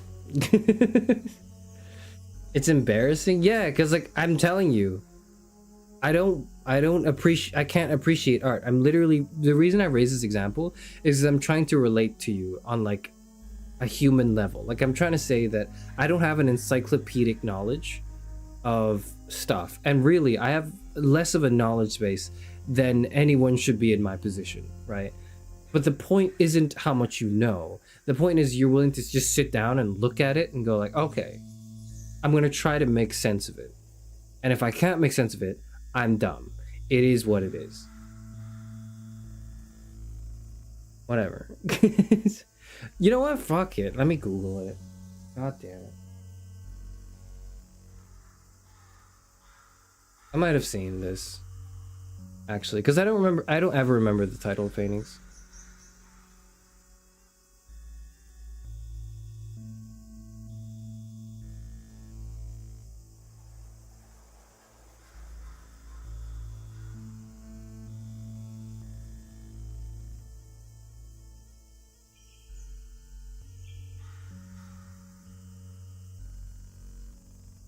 Oh, I've seen this.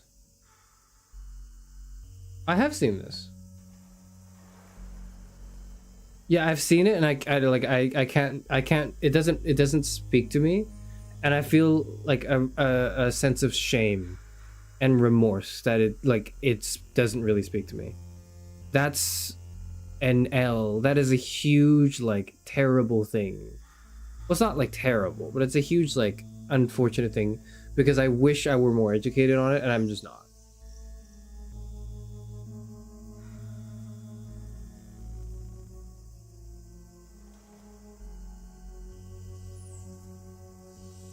Have you ever done Portal 2 speedrunning? Nah, I'm not really into the speedrunning aspect of games usually.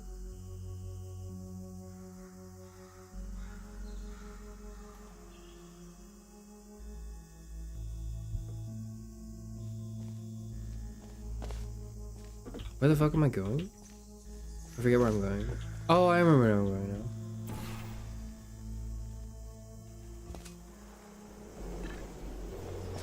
Good work getting this far, future starter. That said, if you are simple-minded, bold, or irradiated in such a way that the future should not start with you, please return to your primitive tribe and send back someone better qualified for testing. I can't go back to my primitive tribe. I wish I could.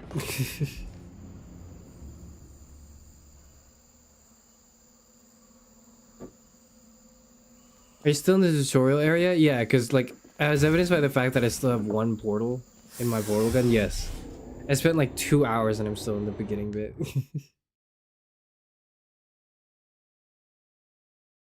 No, because I'm like talking about it more than I'm playing it, right? And I'm just making a fool of myself. Remains for core testing protocols. All safety devices have been disabled. The Enrichment Center respects your right to have questions or concerns about this policy. They respect your right to have concerns about safety disabled. Interesting.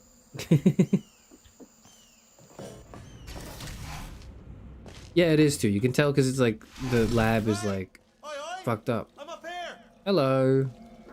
Oh, brilliant! You did find a portal gun. I did. Oh, do you know what? It just goes to show, people with brain damage are the real heroes in the end, aren't they, at the end of the day? Brave. Pop a portal on that wall behind me there, and I'll meet you on the other side of the room. Just pop a portal right behind me there, and come on through to the other side. Pop a little portal just there, all right behind me, and come on through. How many variations of that line does he have? Right behind me. I've never actually limit tested how many lines. Pop a portal behind me, all right, and come on through. Pop a portal behind me on the wall. Come on through. Just pop a portal right behind me there and come on through to the other side. Isn't that like, are we on like 6 or 7 lines? Pop a portal behind me on the wall. Come on through.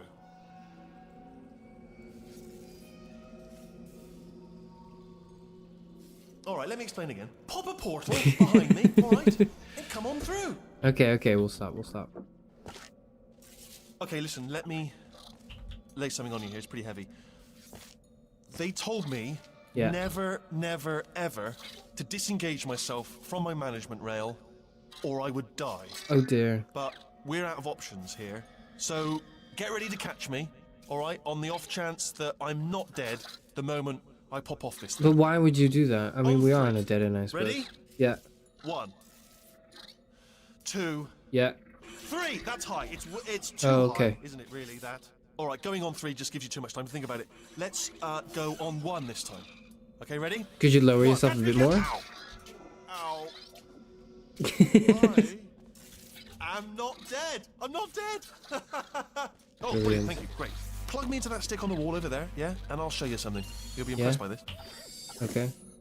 I can't let go of him. I want to let go of him. No, I want to let go of him. Just jam me in over there. I want to let go of him.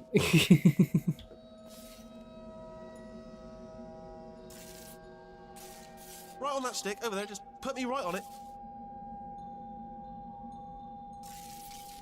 It is tricky. But, just plug me in, please. No, I don't think I will plug him in.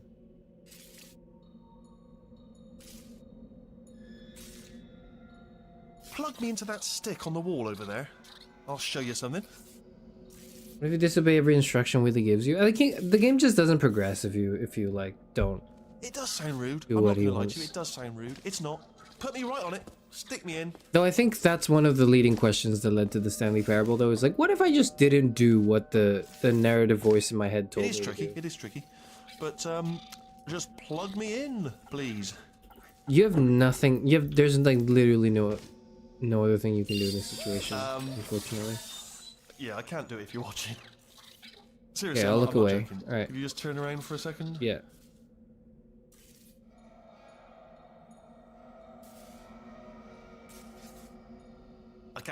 I can't do it if you're watching. All right, you can turn around now. Bam! Secret panel. Not open while your back was turned. Pick me up. Well, let's get out of here. We leave? I don't think we can leave yet. Oh, we can. Would you pick me up? Would you pick me up? Hey, pick me up. Ah, damn it. Not far enough. Pick me up. Not Don't far forget enough. to pick me up. Might want to just pick me up. And off we go. Look at this. No rail to tell us where to go. Oh, this is brilliant. We can go wherever we want. We lose the new Hold Paris. on, though. Where are we going? Seriously. Hang on, let me just get my bearings. Just One of the follow things, around. you know what, I didn't think about this. I actually didn't think about this, or rather, I haven't thought about this in a while. But in the ideation phase of Parrot, I was thinking like, if I could, and I, you know what, I'm ashamed to say it, but I thought about it. I ultimately decided against it, right? But I did think, what if I gave Parrot like an AI voice that would imitate an existing voice trained illegally off of voice actors' data, right? And I was thinking, what if I could give Parrot Wheatley's voice? Wouldn't that be cool? And then immediately as I thought about it, I was like, that actually goes very much against my artistic integrity, and so I would never do that, so never mind. But I did entertain the thought for a while, and I thought, like, if I could somehow legally, consensually acquire the rights to what's the actor's name? I forgot what the actor's name is. Look it up. Wheatley voice actor. Stephen Merchant? Yeah, Stephen Merchant. If I could legally get Stephen Merchant's voice through like an agreed upon like an agreement, right? Like a compensated agreement, that would absolutely be one of the moves to make for me. Miss Parrot? Oh, good. That makes one of us, I guess.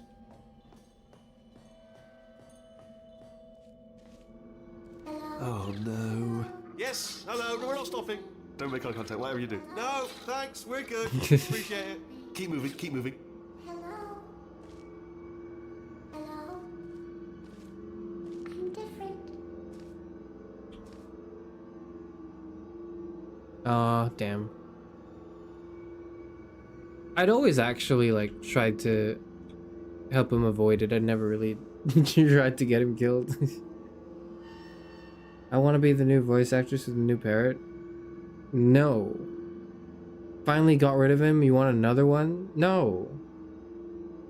Is Parrot gone? Have you not seen my channel upload? It's on my video. It's there. You click on that and then you watch it. It's like 2 minutes of, I was gonna say reading comprehension. It's not even reading comprehension. It's just 2 minutes of like mediocre audio drama. You'll get it. You'll get it. Is that the Oracle turret? It's the Oracle turret. Maybe?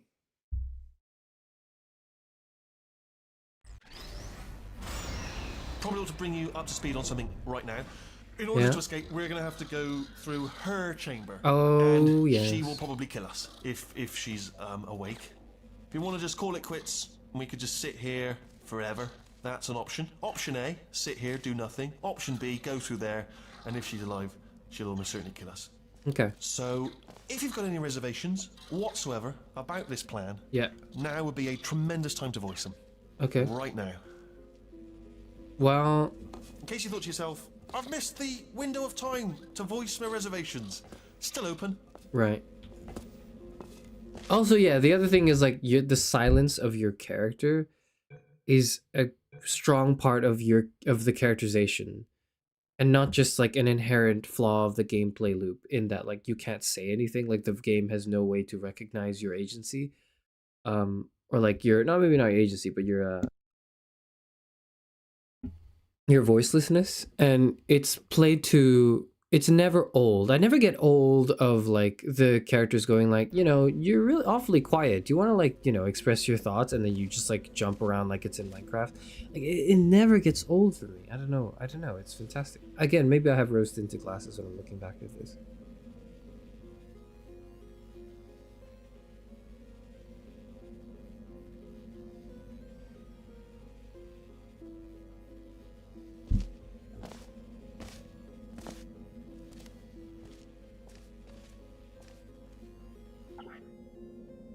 Music's also good. You think Shell's muted? Do you think she just intentionally doesn't speak to anyone? I think she's probably mute, right? Because even if she doesn't speak to anyone, like the fact that she has no verbal reaction or vocal reaction to like jumping around or getting hit by something or like flying around, there's no like, whoa, there's no like, you know, there's no like, she really doesn't emit any sound. And obviously, you know, part of the meta perspective is like, oh, well, it's part of the game design, right? But I think the silence is intentional in the game's writing. Or at least they've incorporated that into some sort of intentionality with the narrative.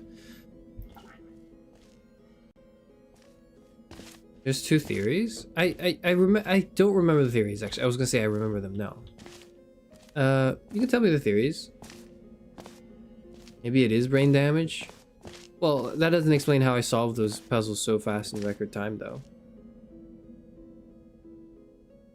How does the silent protagonist trope in Portal 2 compared to Half-Life 2?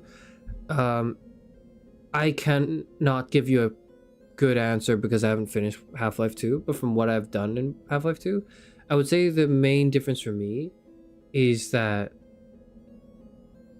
in Half-Life 2, your silence is like a cool thing that's like it's sort of unexplained. The characters react to it, which is, you know, cool too, because they're all like, oh wow, this guy's so mysterious, and he just like comes in and deals with all the bad guys super efficiently. Whoa, that's so cool. That's aura, or you know, whatever the kids say nowadays. In Portal 2, the silence is more like, sometimes it feels desperate, like, because in Half-Life 2, you never feel like, oh, I really, like, if only I could say something right now, but I can't. You're always just kind of like, okay, I gotta do this objective, I gotta, like, watch the story unfold, and, like, okay, no, let me correct myself, right? In Half-Life 2, there are so many more characters you meet and interact with, versus in Portal 2, there are only a few characters, and so you interact with those characters a lot more. And to me, it's easier to just not talk to people if you've meet a bunch of people, but if you meet 2 or 3 people or characters, like, consistently and often, and you never say anything to them, to me it feels a little like, I don't want to say it feels worse, but it feels more, I feel more frustrated that I can't speak. I'm more aware of the silence. I'm more aware of the one-sided conversation that's going on if it's just like the same few characters, right?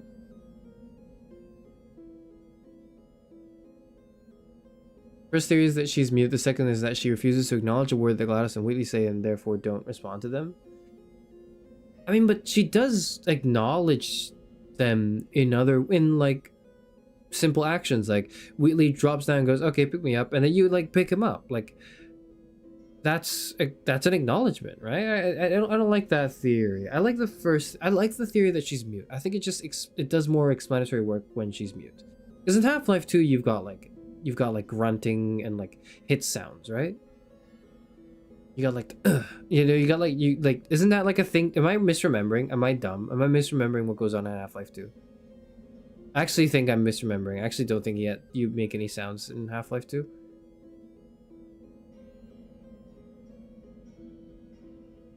Air deprivation causing mental damage? Maybe.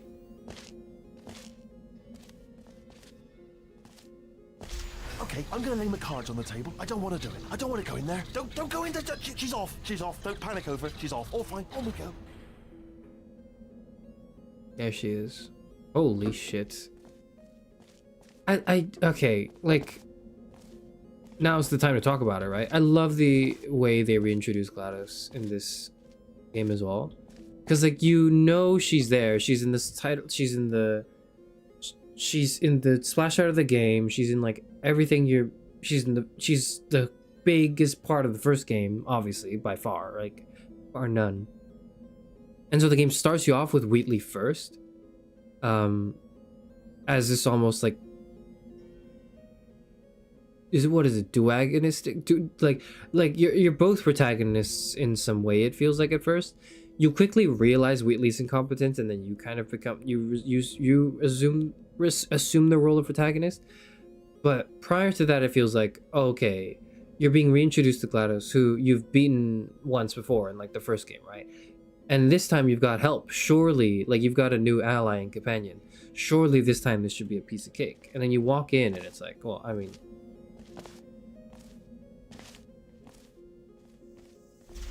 there's a grunt in Half-Life 2 when taking fire damage. Okay, good. Thank you for backing up what I wanted to say. Oh, there's no going back, is there? Okay. Alright. Oh, no, there is.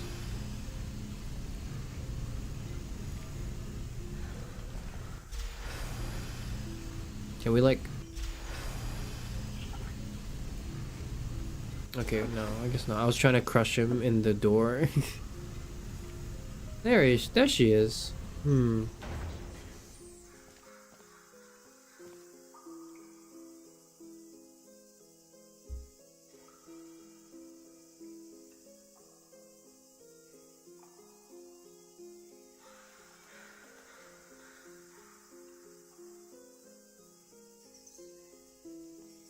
There she is. What a nasty piece of work. Is there a she boss was, battle? honestly. I'm not good under Proper pressure. maniac. You're watching me play the game. What do you mean? You're not going to believe this. A human. I know. I wouldn't have believed either. Apparently this human escaped and nobody's seen him since. Uh-huh. Then there was a sort of long chunk of time where absolutely nothing happened. And then there's us escaping now. So that's pretty much the whole story. You're up to speed. Don't touch anything. Yeah. Someone beat GLaDOS. We don't know who though. Yep. Total mystery. And you walk over and you're like, oh, okay, we're fine.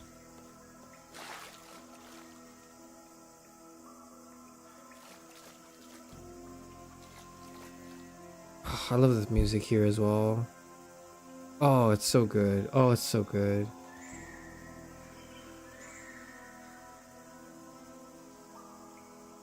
If I play it, I'm gonna struggle. It's a puzzle game. At the end of the day, just remember that it's a puzzle game that is designed in a way to be very approachable to anyone who's not even played games before. You're gonna be fine if you play this bit. Like, you're gonna be okay.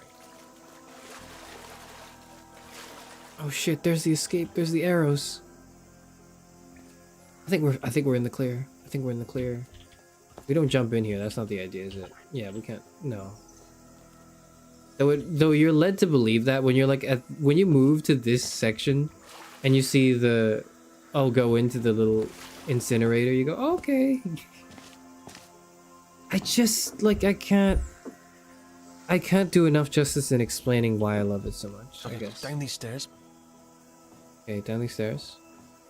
What if I drop you here and then I run? Would that work? I guess not. Jump! Actually, look at it. That's quite a distance, isn't it? Okay, you know what? Yeah. Go ahead and jump. You've got braces on your legs, so you're all set. Although Cave no braces on Johnson's your a Steve arms, Jobs so you're gonna have to rely analog? on the old No. human strength. Cave Johnson is not a Steve Jobs analog.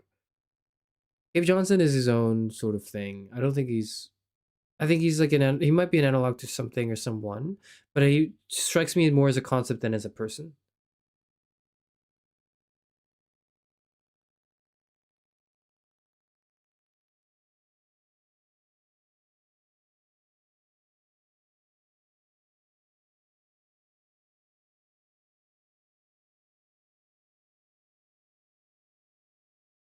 To keep a grip on the device and, by extension, me. So do really make sure you keep a grip on me. Okay. Also, a note: no Yeah. braces on your spine either. So don't land Okay. on that.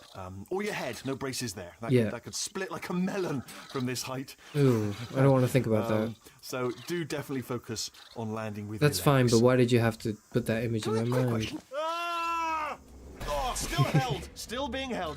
That's a great job. You've applied the grip. We're all fine. That's tremendous. I wish I could just hear all his lines. Actually, I was a little impatient there. Okay, we're safe. She's not here. We're escaping. We're getting out of here. You and me. You and I, Wheatley. You and I. Surely she can't find us here. This one. Sorry, I just looked down. I do not recommend it. I've just done it again. Oh shit. Okay. Yeah. Okay.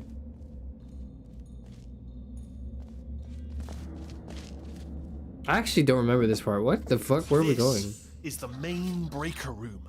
Oh my god. Let's go Oh in. my god. Which is the button we push? Look for a switch that says escape pod. All right, don't touch anything else. Okay. Not interested in anything else. Don't touch anything else. Don't even Escape look at anything pod. else. Just, well, Escape obviously you've got to look pod. at everything else to find No, escape that- pod. But as soon it as you says look at something, zero it doesn't say cal escape pod, meter. It look doesn't at say something else. Look escape at the next pod. thing. All right, but don't touch anything else or look at anything. Well, look at other things, but don't. You understand? Yeah. Can you Yeah. see it anywhere? I No. can't see it anywhere. No, I don't Tell know. you what, plug me in and I'll turn the lights on.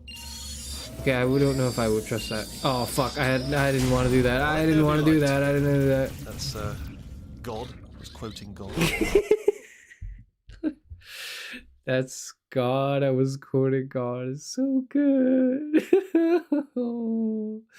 Oh, I love the writing in this game so much, man. I can't believe I forgot that line. I can't believe I forgot that line. I love that line. Oh, it's so good.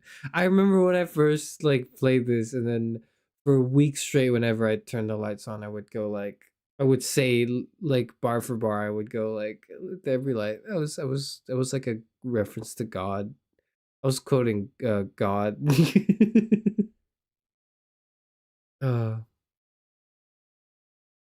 Oh, look at that. Turning. Ominous. But probably fine, as long as it doesn't start, moving up. Now. Escape pod, escape pod. It's moving up. Oh, it's moving up. Okay, no, don't worry. I've got it. This should slow It's it that down. one. No, makes it go faster. Uh-oh. Uh-oh, Power uh-oh. up initiated.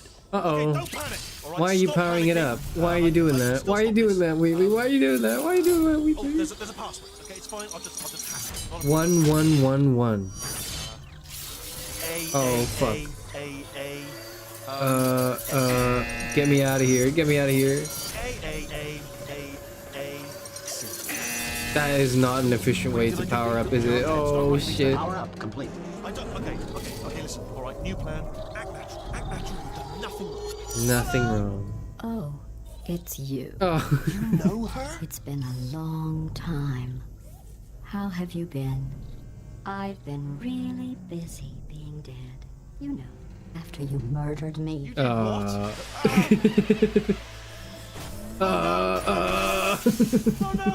My portal gun. No. Okay, look. We both said a lot of things that you're going to regret. But I think we can put our differences behind us. For silence. We both said a lot of things that you're going to regret is something I wish I could say more in real life as well. I will say, though, that since you went to all the trouble of waking me up, you must really, really love to test. And then now it comes I back love to it dropping too. you into the tube, because like at the beginning you're escaping and it looks like you're going into oh my god, it's so good. It's There's so just good. one small It's thing so we need to take care of good. first. I love this game. I love this game.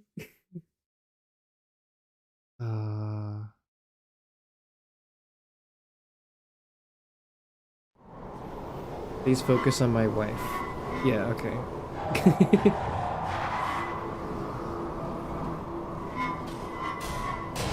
Oh my god.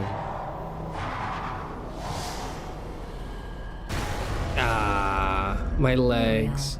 The incinerator room. Be careful not to trip over any parts of me that didn't get completely burned when you threw them down here. Who's her voice The actor? dual portal device should be around here somewhere. Once you find it, we can start testing. She There's also my does contact. like voices in other Ellen McLean, right? She also does other voices in other games, right? She is the Combine Overwatch and Half-Life 2 and the administrator announcer in Team Fortress 2. Yeah. She's the administrator in Team Fortress 2.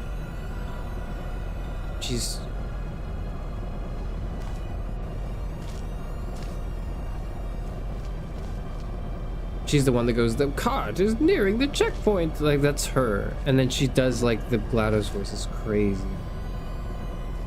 Isn't she, like, also married to, like, the guy who does the voice of Sniper from Team Fortress 2? Anyways, I'm just trying to say that, like, I love this character. I didn't intend to say that and then kill myself. I just sort of was like, what happens if I jump in there? Here we are. The incinerator Now we know, room. I guess. Be careful not to trip over any parts. He's also of it opera that trained? didn't get Yeah. completely burned Yeah. when you threw them down here. The dual portal device should be around here somewhere. Once you find it, we can start testing, just like old times. Just like old times. Yep, yep, yep, yep. Oh, old times indeed. Oh my god.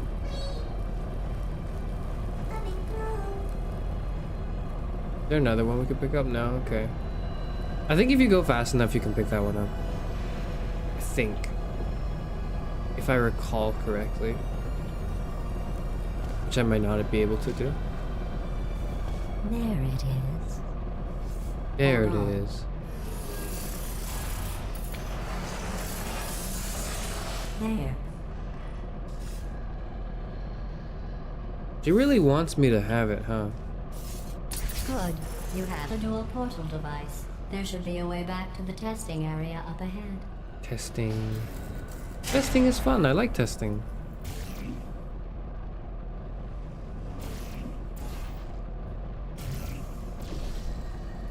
Once testing starts, I'm required by protocol to keep interaction with you to a minimum. Luckily, we haven't started testing yet.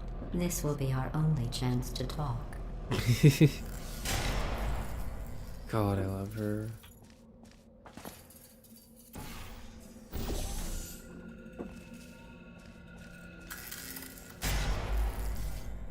It's time Here, to test. let me get that for you. Do you know the biggest lesson I learned from what you did? I discovered I have a sort of black box quick save feature. In the event of a catastrophic failure, the last 2 minutes of my life are preserved for analysis. I was able, well, forced really, to relive you killing me again and again, forever. I love. You know, if you'd done that... I love the. Here, let me get that for you. Immediately into. So you were wondering what I was doing when I was dead, right? I was reliving the last 2 minutes of my life over and over again, where you killed me. to somebody else, they might devote their existence to it's so exacting good. revenge. Luckily, I'm a bigger person than that. I'm happy to put this all behind us and get back She to work. wants Shell so After all, bad. I feel like we've we're got reading a lot different to things. do, and only 60 more years to do it. 60 More or years? less. Someone I say don't have 60 the years? That's actuarial me. tables in front of me. Oh. Oh, how graceful you are as the bigger person, GLaDOS. Thank you very much.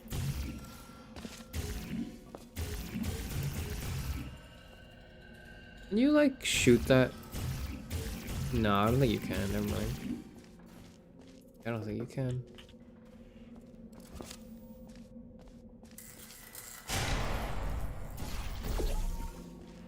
Oh. Oh my god, it feels good, but it also feels weird to have my 2 portals again.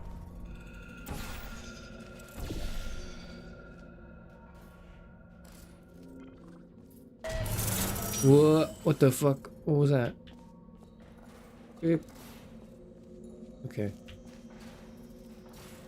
Does this mean something? No, I don't think it does. This is the floor? Yes!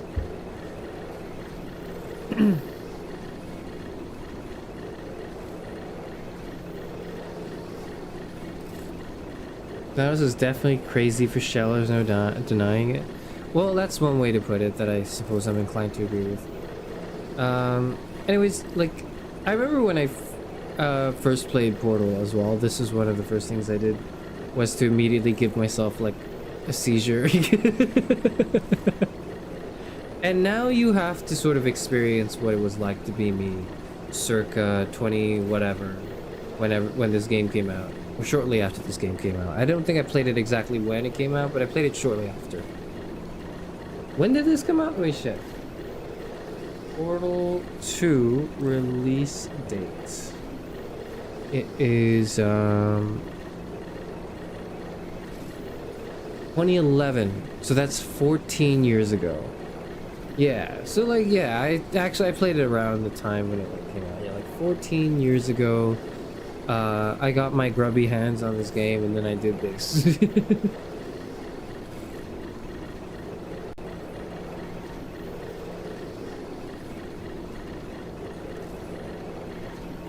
Don't say 2011 was 14 years ago.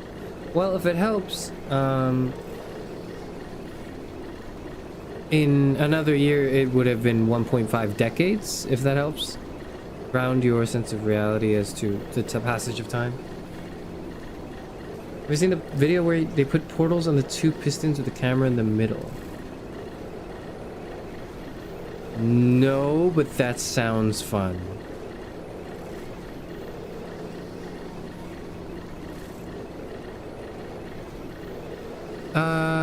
Now's a good time to maybe talk about the introduction of GLaDOS, or like to wrap up, or maybe not to wrap up, but to continue on what I said earlier, or what we were thinking earlier, and that it was an absolutely beautiful introduction. Like, it's just, I think that walking over the the broken, destroyed corpse of GLaDOS, and like still feeling a bit of pressure, going like, oh shit, it's the bad guy, and then walking past her and going like, oh, okay, you know what, never mind, it's not that bad, only to immediately turn around to that reintroduction of it literally being, well, it literally being Wheatley's fault.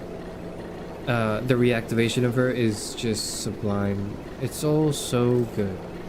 It's all just... Do I have any gripes with the introduction of GLaDOS in Portal 2? No, why would I? Like, it's amazing. Let me think. No, I'm trying so hard to nitpick. I'm trying to, like, think. If I were, like, an asshole who had no respect for this game, how can I talk shit about it? Like, I just genuinely don't know.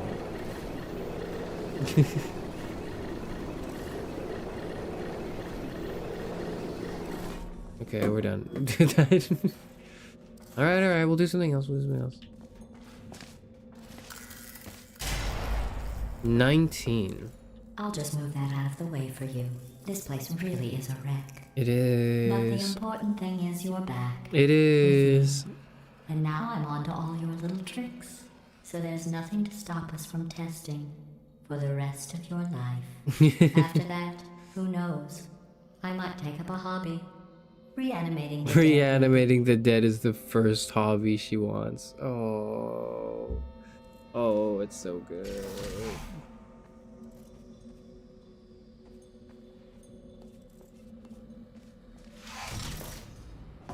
Because, like, the immediate feeling is you're supposed to feel a sense of awe, a sense of, like, fear, but also, like, a slight bit of anxiety, but also, like, you're looking forward to see what happens next in the story. And right now, my feeling is more like, wow, holy shit, this is also assembled so, like, perfectly. I love every aspect of everything that has happened to me the past, like, 2 hours. And I can't believe they did that, because... And they did everything right. And, like, 14 years later, I'm looking back and I'm still like, yeah, this is perfect. Actually, there's no flaws and notes.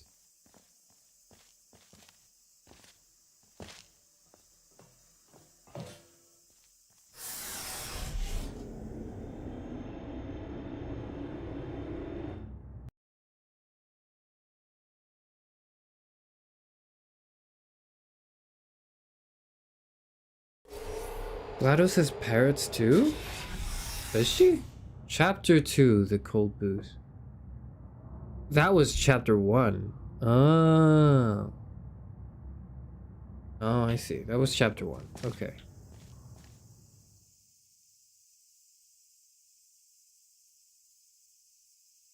The Engagement Beam.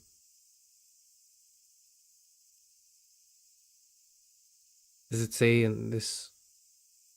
The thermal discouragement beam. Discouragement beam.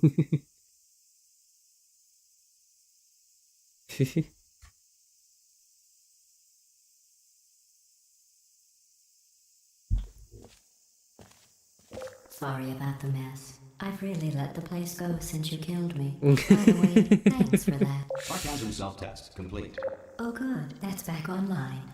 I'll start getting everything else working while you perform this first simple test. God, I which love her. involves deadly lasers and how test subjects react when locked in a room with deadly lasers. Deadly lasers. Where are they? I don't see any deadly lasers. Oh, fuck, what?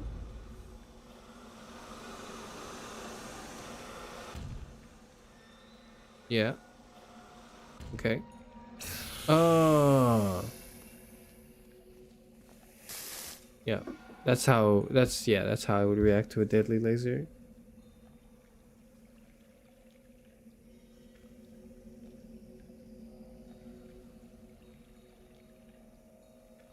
Do you like GLaDOS the power junkie or GLaDOS the cute potato?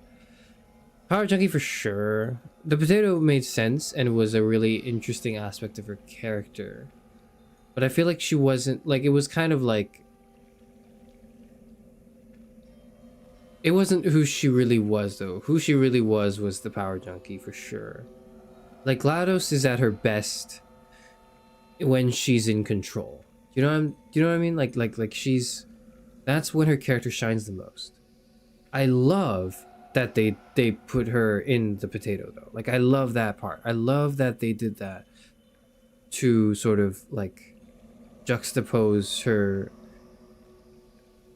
I suppose, not being in control, and then, you know, bringing the dynamic between her and Wheatley to like flipping it on its head and showing like the sort of evil competence versus blithering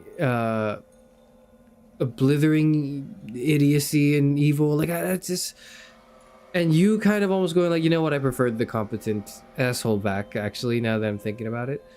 I just, there's like, but yeah, GLaDOS's character is best when she's in control, and Wheatley's character is best when he's sort of like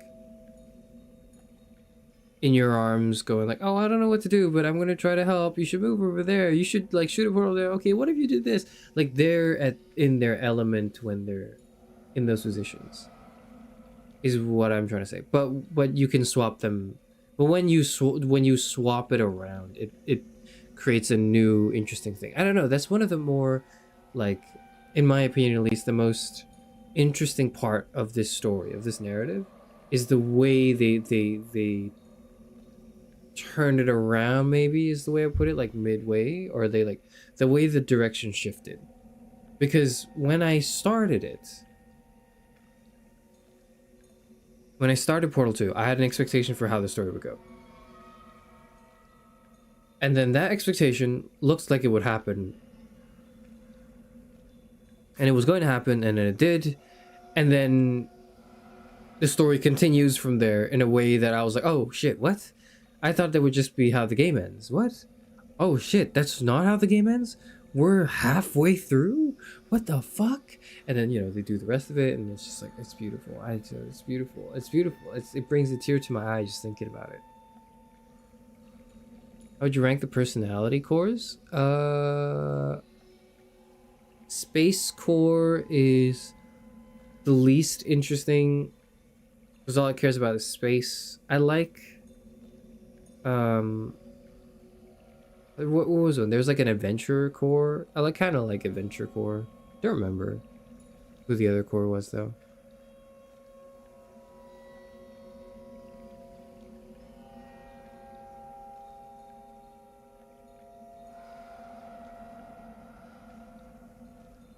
Potato GLaDOS is more closer to the quote-unquote real GLaDOS, Carolyn. Yeah, but that's not the real GLaDOS though, right? Like, not at all. Like, that's why you have to even put it in brackets, right? Or like in quotation marks, is because like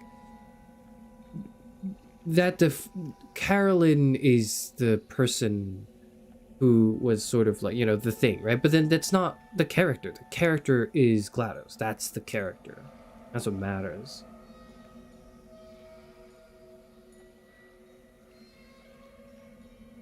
Past one, I'm fucking off. Alright, see you later.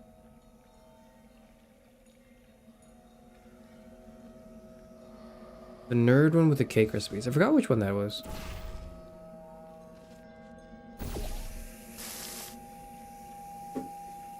Can I, like, kill myself?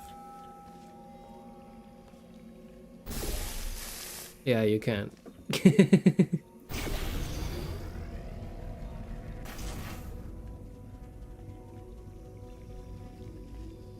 Wait, what the fuck do I do next? What?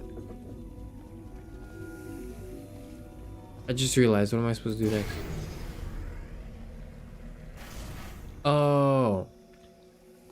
Oh, okay, I got it. Oh, I didn't think it would have that much momentum. Okay.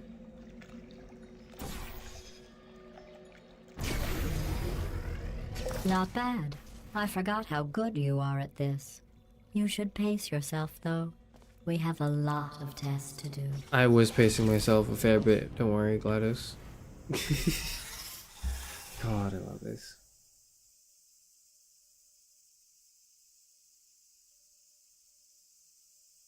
You get nostalgic for the companion cube at your age? I'm 60. There's other things I get nostalgic for, like affordable housing, but I guess so.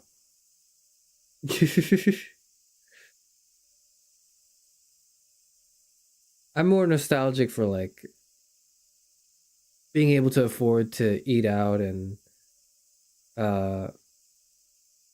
buying groceries and, you know, having like a livable wage. That's the shit I'm nostalgic for. The companion cube I'm not really nostalgic for. The companion cube I'm like, that was cool. I remember that artifact. But like that's sort of what happens when you're 60 years old, I guess.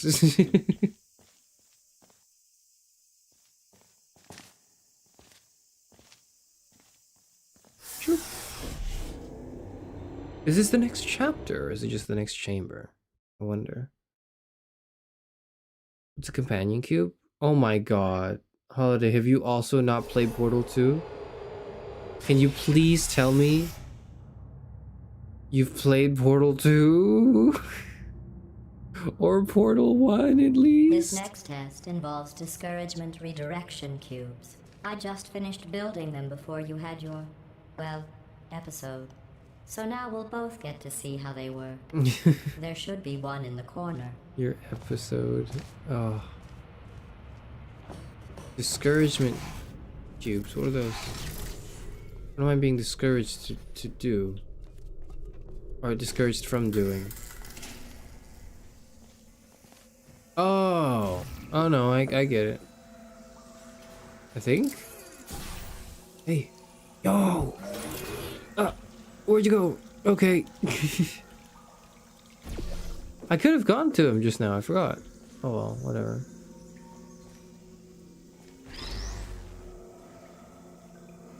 Oh, right, sorry, I've got to like bring it out.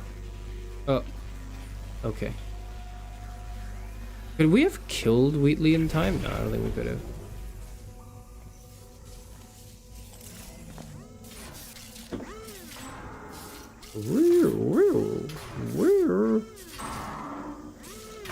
Almost there. Just like another one. Okay, how about a little higher? Okay, what if I pull this back for you? I don't think it's gonna work. Fuck. Why did it change color? Is it just me or it changed color? Yeah, I don't know what it wants anymore. Okay.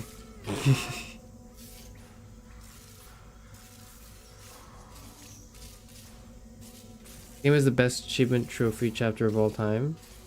Is it the one where... yeah, it is, yeah.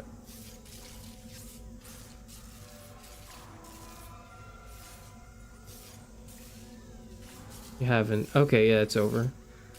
Of course I know Casey. It's fucked up. It's actually fucked up that like none of you know this.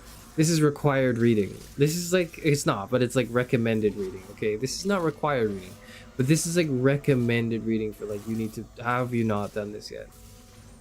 That's actually terrifying. That the youth of today scare me. The youth of today scare me deeply. I genuinely don't know what I would do. Oh, goodness, Well I love done. this game. Here come the test results. You are a horrible person. That's what it says. A horrible person. We weren't even testing for that. We weren't even testing for that. I've only seen the beginning of Portal 1. The story isn't that hard to follow along, right, for time-stamping reasons? So for time-stamping reasons, you must know that I'm not going to do a full playthrough of this game. I was actually just going to... I'm honestly kind of almost even done now. play the game for a little bit, the beginning chapters and bits of it, and just give my overall thoughts on the game and just like what it means to be what it means to be a worthy sequel, and also kind of like how Portal 2 has shaped and defined my trajectory as like a human person at the ripe age of like 44 or some shit. Do you know what? Does that make sense? So like, in other words, I was talking about the game overall as if it was like a discussion stream disguised as a gameplay stream. I have no intention of doing this full game on the stream. Like, there's no reason to, because I've already played this game like 4 times. I know how everything goes. I wouldn't be offering a very much like... I don't think I'd be offering a very interesting reaction to it, because I already know how most of the important plot beats happen anyways.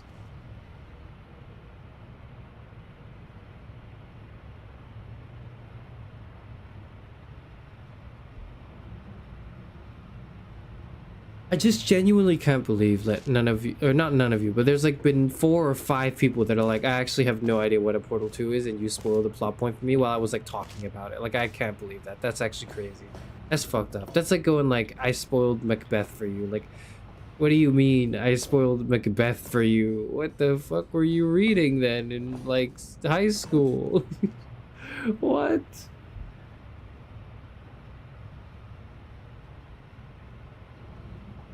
Do it for the community? I wouldn't have, I don't have the time. I'll have to make time to do that, and I just frankly don't think it'd be very interesting. I think if I can find an interesting way to do it, I would, but I don't. So I won't. Yeah.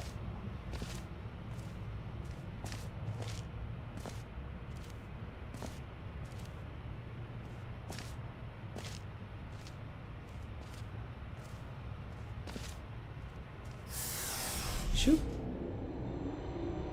I also just think like, I don't know. What do I think? Oh yeah, there's one more thing was like, or maybe like something I briefly touched on that I was like, oh, I want to talk about later. It's probably the last thing I'll do. Horrible person thing discourage you.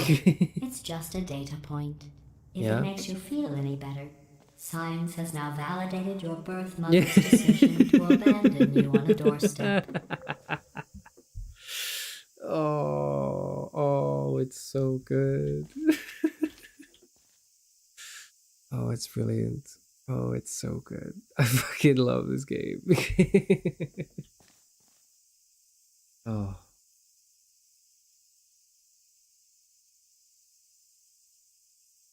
To be fair, your audience is international. I read Macbeth because I'm a freak. Yeah, so like, I understand if you haven't read Macbeth. I don't understand if you haven't played Portal 2. That's my thing.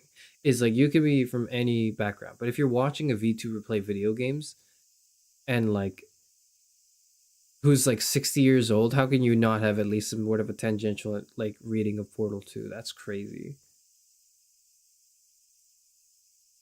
Back when 1 released, did anyone actually know that was in the Half-Life universe till the credits? I mean, I'm sure people probably thought that it could be, in the sense that like they knew it was made by Valve. And they knew that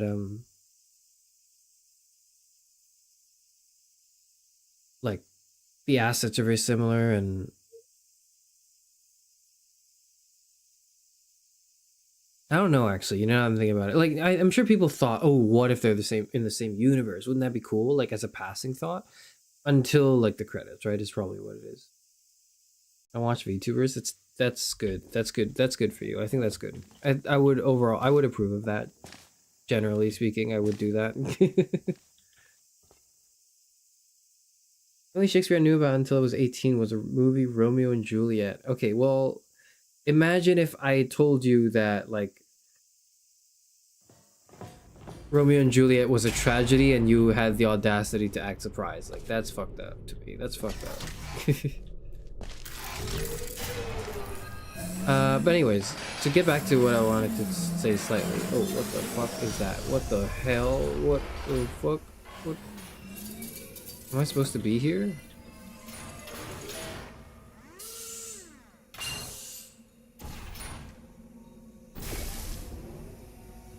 What did that do?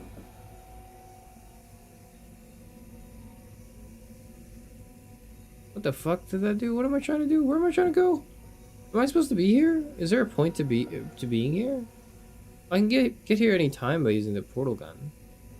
I guess there was no advantage of that. Okay, whatever. Whatever, man. I see. Never mind. I get it now.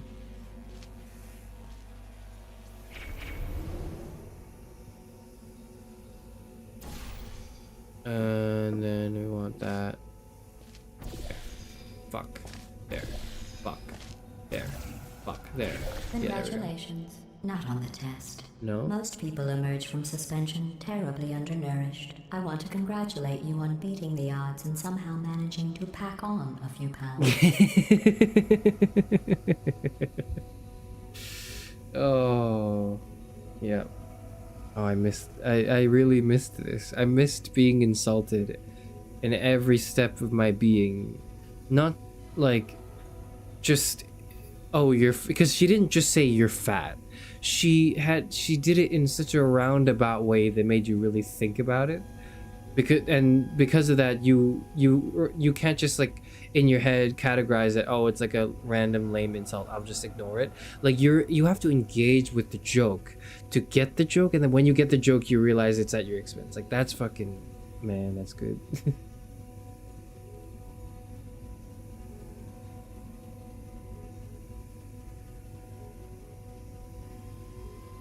Personally prefer Hamlet or King Lear more than Macbeth.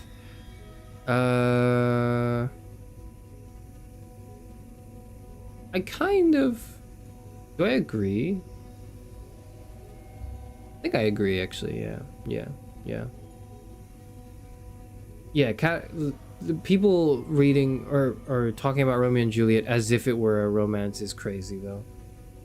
Like, it being a household, like, name for, oh, look at the lovebirds, they're so in love with each other. Like, no, that's not Romeo and Juliet. Romeo and Juliet are sick people, or people that are sick in the head that kill themselves over shit that wasn't real, I guess, is the only way I would put it. Anyways, I wanted to talk about 3. I wanted to talk about Half-Life 3. I wanted to talk about Portal 3. I wanted to talk about Team Fortress 3. And my thoughts on the matter of like why Valve have decided to do it, right? So the reason why, and I'm going to blast with this quickly before I end the stream, right? But the reason why Valve was like, we're not doing any sort of sequel, or when we don't do a game is because there's no like technological innovation to be had, I think is entirely fair. I personally think in what I find interesting in game development or like in games is largely its component or like its potential to be a storytelling medium, and because of that I don't necessarily need for a gameplay like innovation for me to play a new game. Like I feel like what justifies it is not so much a maturing in technology but more like a maturing in thought of the writer, for example, maybe, or the concepts and ideas and themes at play. So like if there was game performed the same but it played with slightly new ideas and had a refreshing continuation of a theme or story, then I would be more than happy to think, or I would think it absolutely justifies a sequel. That's the thing to me, is if it can say something meaningful that hasn't previously been said or explored in the same way, or in a similar way. If so, it's totally worth doing, even if there's no innovation, or rather, even if there's no technological innovation, because to me the innovation is in the in the writing, right? Evidently, that's not what Valve thinks, and I've accepted that. I think that's okay. The other thing that makes it a little bit more like, or a bit less, the other thing that makes it a little less acceptable, a little less easy to swallow for me, is the fact that Valve just makes a lot of money selling other people's games, and like, that's great and all, you can make that money and have that freedom to do stuff, but you know, like, don't you just miss Valve doing something, making some shit? I say that as if like Deadlock wasn't a project they had like a little while ago, but I didn't play it, so it doesn't count. It's not a thing because I haven't played it yet. But I would hate if they did Portal 3 with nothing new to add and it was just like a DLC. I would love if they added DLC and just called it that. But I would hate if they just packaged something hastily to sell and called it, and then like, undermined the previous thought and care that they put into this franchise by going, oh, here's Portal 3, and then it's just like a few more puzzles, and it's like, the puzzles can be fun and nice, but like, that's it? That's the game? That's the sequel to the legendary duology? Like, really?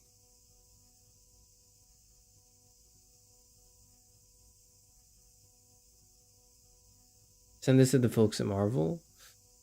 Well, I would, but like, here's the thing, right? Is we're implicit, when you say that, you're implicitly saying clearly Valve values this, you know, idea of it, just the sanctity of integrity of the art, and Marvel doesn't. My pushback to that a little bit is to say that that's only because Valve makes so much goddamn money selling other people's games that they can afford, or they can monopolize the industry and market without having to pump out their own shit. If Marvel could have Marvel level domination in, well, or used to, right? Marvel level domination in the film industry, in the way people talk about movies and like watching, and the way people watch movies and like popular culture, without making more movies. Like, if they could just ride off the coattails and hype of Endgame for the rest of time, they would not have made another movie after Avengers Endgame. But evidently, no, the money, they wanted to make more money, and so they had to release more bullshit, I guess.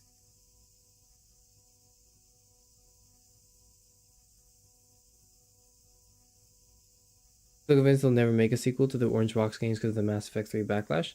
I'm convinced they'll never do it because there's no reason, they haven't found a reason to go back to it yet. That's my reasoning, and I think that makes sense to me.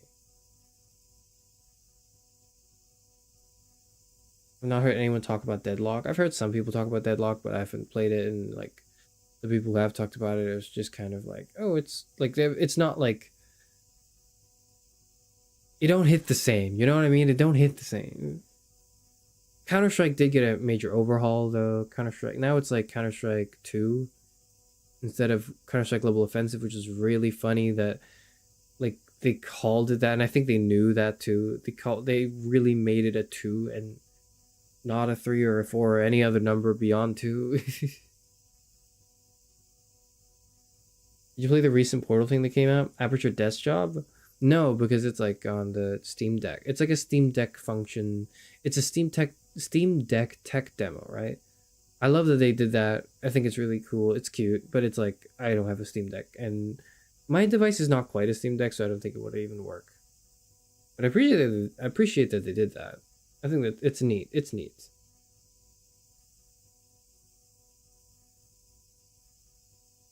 Thinking about a fanfic where the classical Fallouts and Portal are from the same world.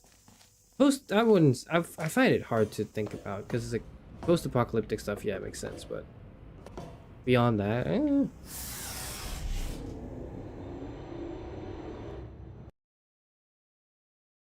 You've read the unofficial story of Half-Life 3, right? So, I don't know what you're referring to. Sorry. What's the unofficial story of Half-Life 3? One moment. You are navigating these test chambers faster than I can build them, so feel free to slow down and do whatever it is you do when you're not destroying this facility.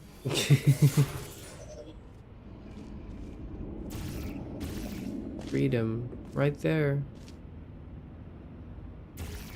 Well.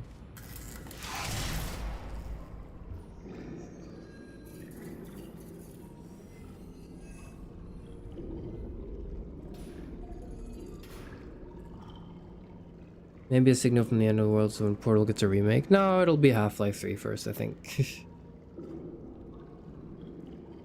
I haven't played Half-Life Alyx, but I heard it's like, it makes sense as the unofficial Half-Life 3 or like a Half-Life 2.5. Both in terms of, you know, continuing the story and all that, but also just innovating on the gameplay and the technology, because it's a VR thing, and it's like probably the only good thing on a VR device that actually takes advantage of it being on a VR device. And I just wish I could afford a VR device so I can tell you that I agree with that opinion. Unfortunately, I can't. So all I can say is I hope that's true so I can eventually one day get around to playing it.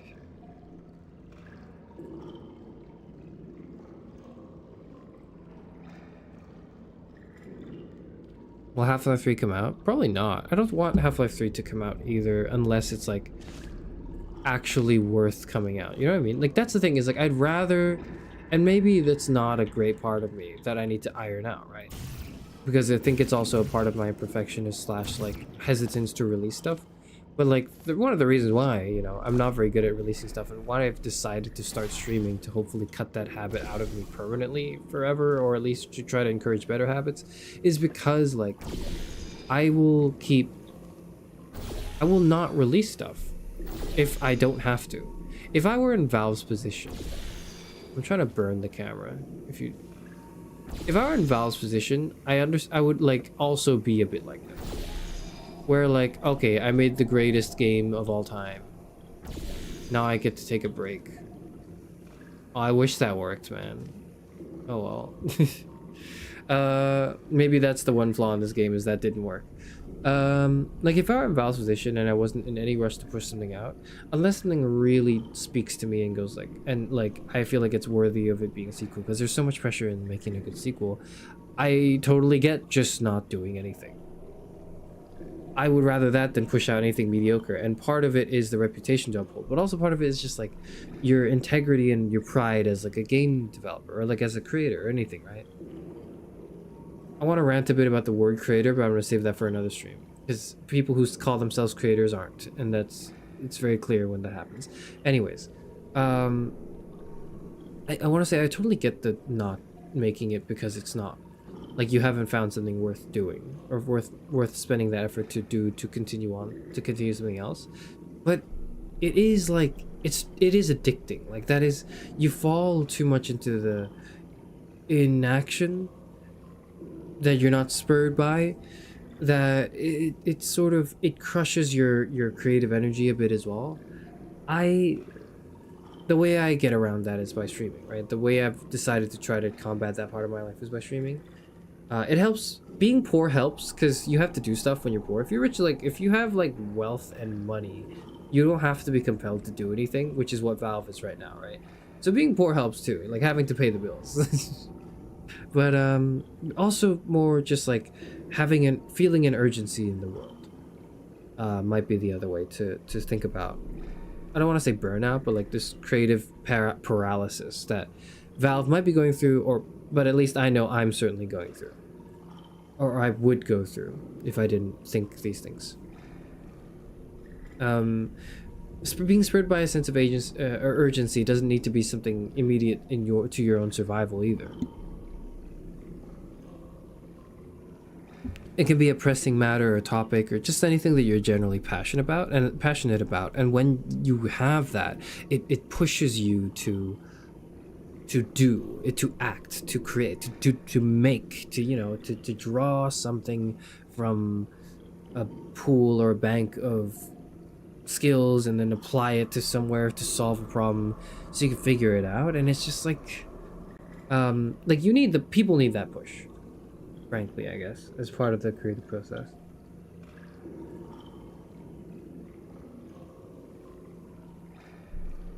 If you ever get a VR, you need to play Beat Saber. It's sublime. I've played my first and only experience with Beat Saber is lining up in a convention to try it out with some friends. And then one of my friends recording me playing Beat Saber, and I'm just like flailing about. I'm flailing about trying to hit the notes, and I'm bad at rhythm games already. So when you apply that to my clumsily trying to fling my limbs, I eventually I also just tripped over myself, and I fell over, right? And I I don't think I knocked something down, but I was like almost knocked something down. And then like the member of staff came over to try to help me out, and then I was like, no, I gotta go. And I was like getting up, and I was swinging my arm in the controller, and I hit the member of staff as I was getting up. So that was on video, I think, somewhere in the archives of the world. I don't think it's been deleted, but that's my experience with Beat Saber VR.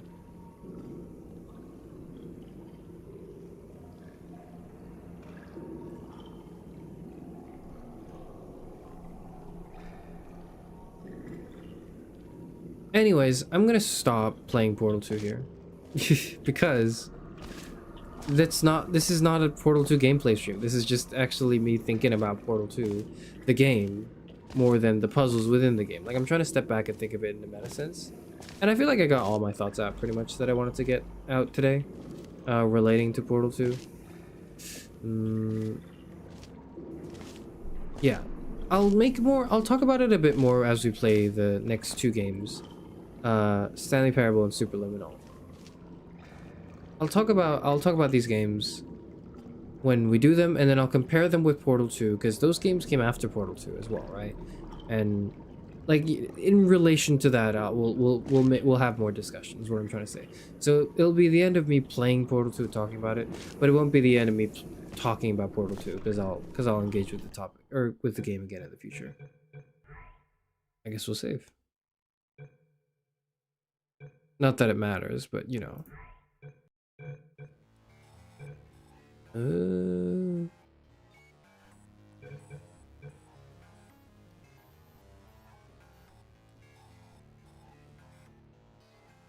you think Portal 2 is Yuri? No. Do I see why people would want to read it as such? Yes.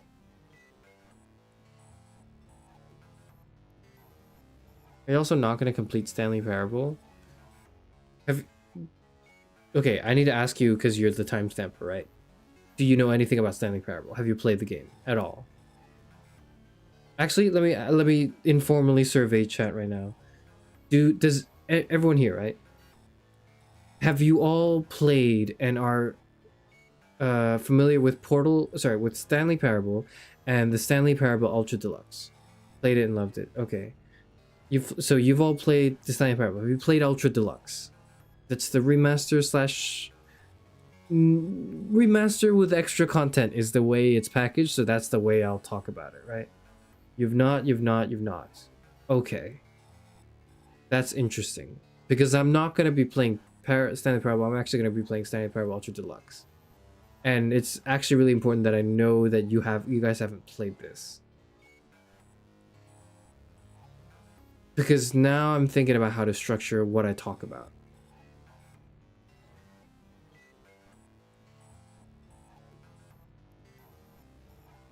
Okay, I think I understand what to do now. OG, yep. Played the OG. Haven't done Ultra Deluxe, Got it. Okay. Some of you deeply uncultured. True and real. Okay. Alright, that gives me a good idea then.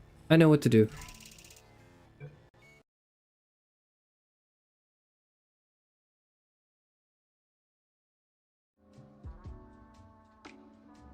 Okay, that gives me a good understanding of what or how I'm gonna approach this.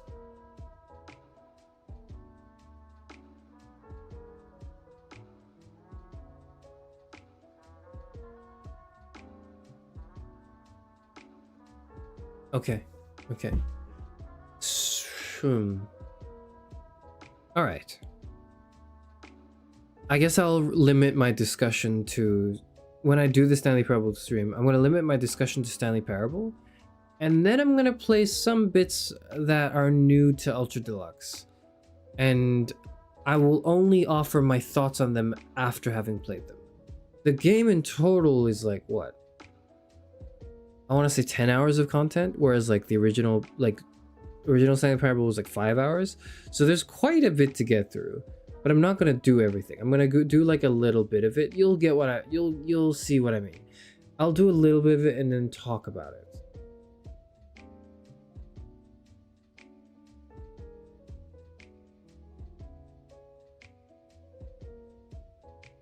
Okay.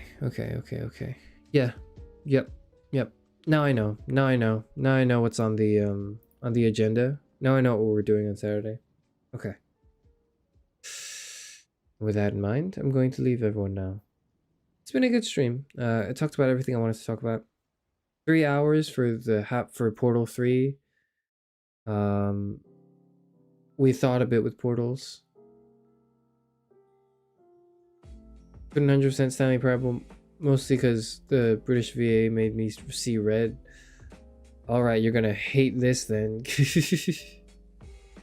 But yeah, I'll talk about the game a bit more in future, but it's really gonna be more like comparison, and not like, oh, which is better, but more comparison of like time periods almost. Like you can see how one thing influences another is what I'll be touching on.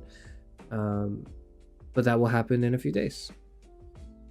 Thank you everyone for joining me. We'll go now. I'm quite tired. I'm going to leave. Goodbye, everyone. See you later. I don't say that. Ludwig says that. That's how I fucking... I'm just gonna go.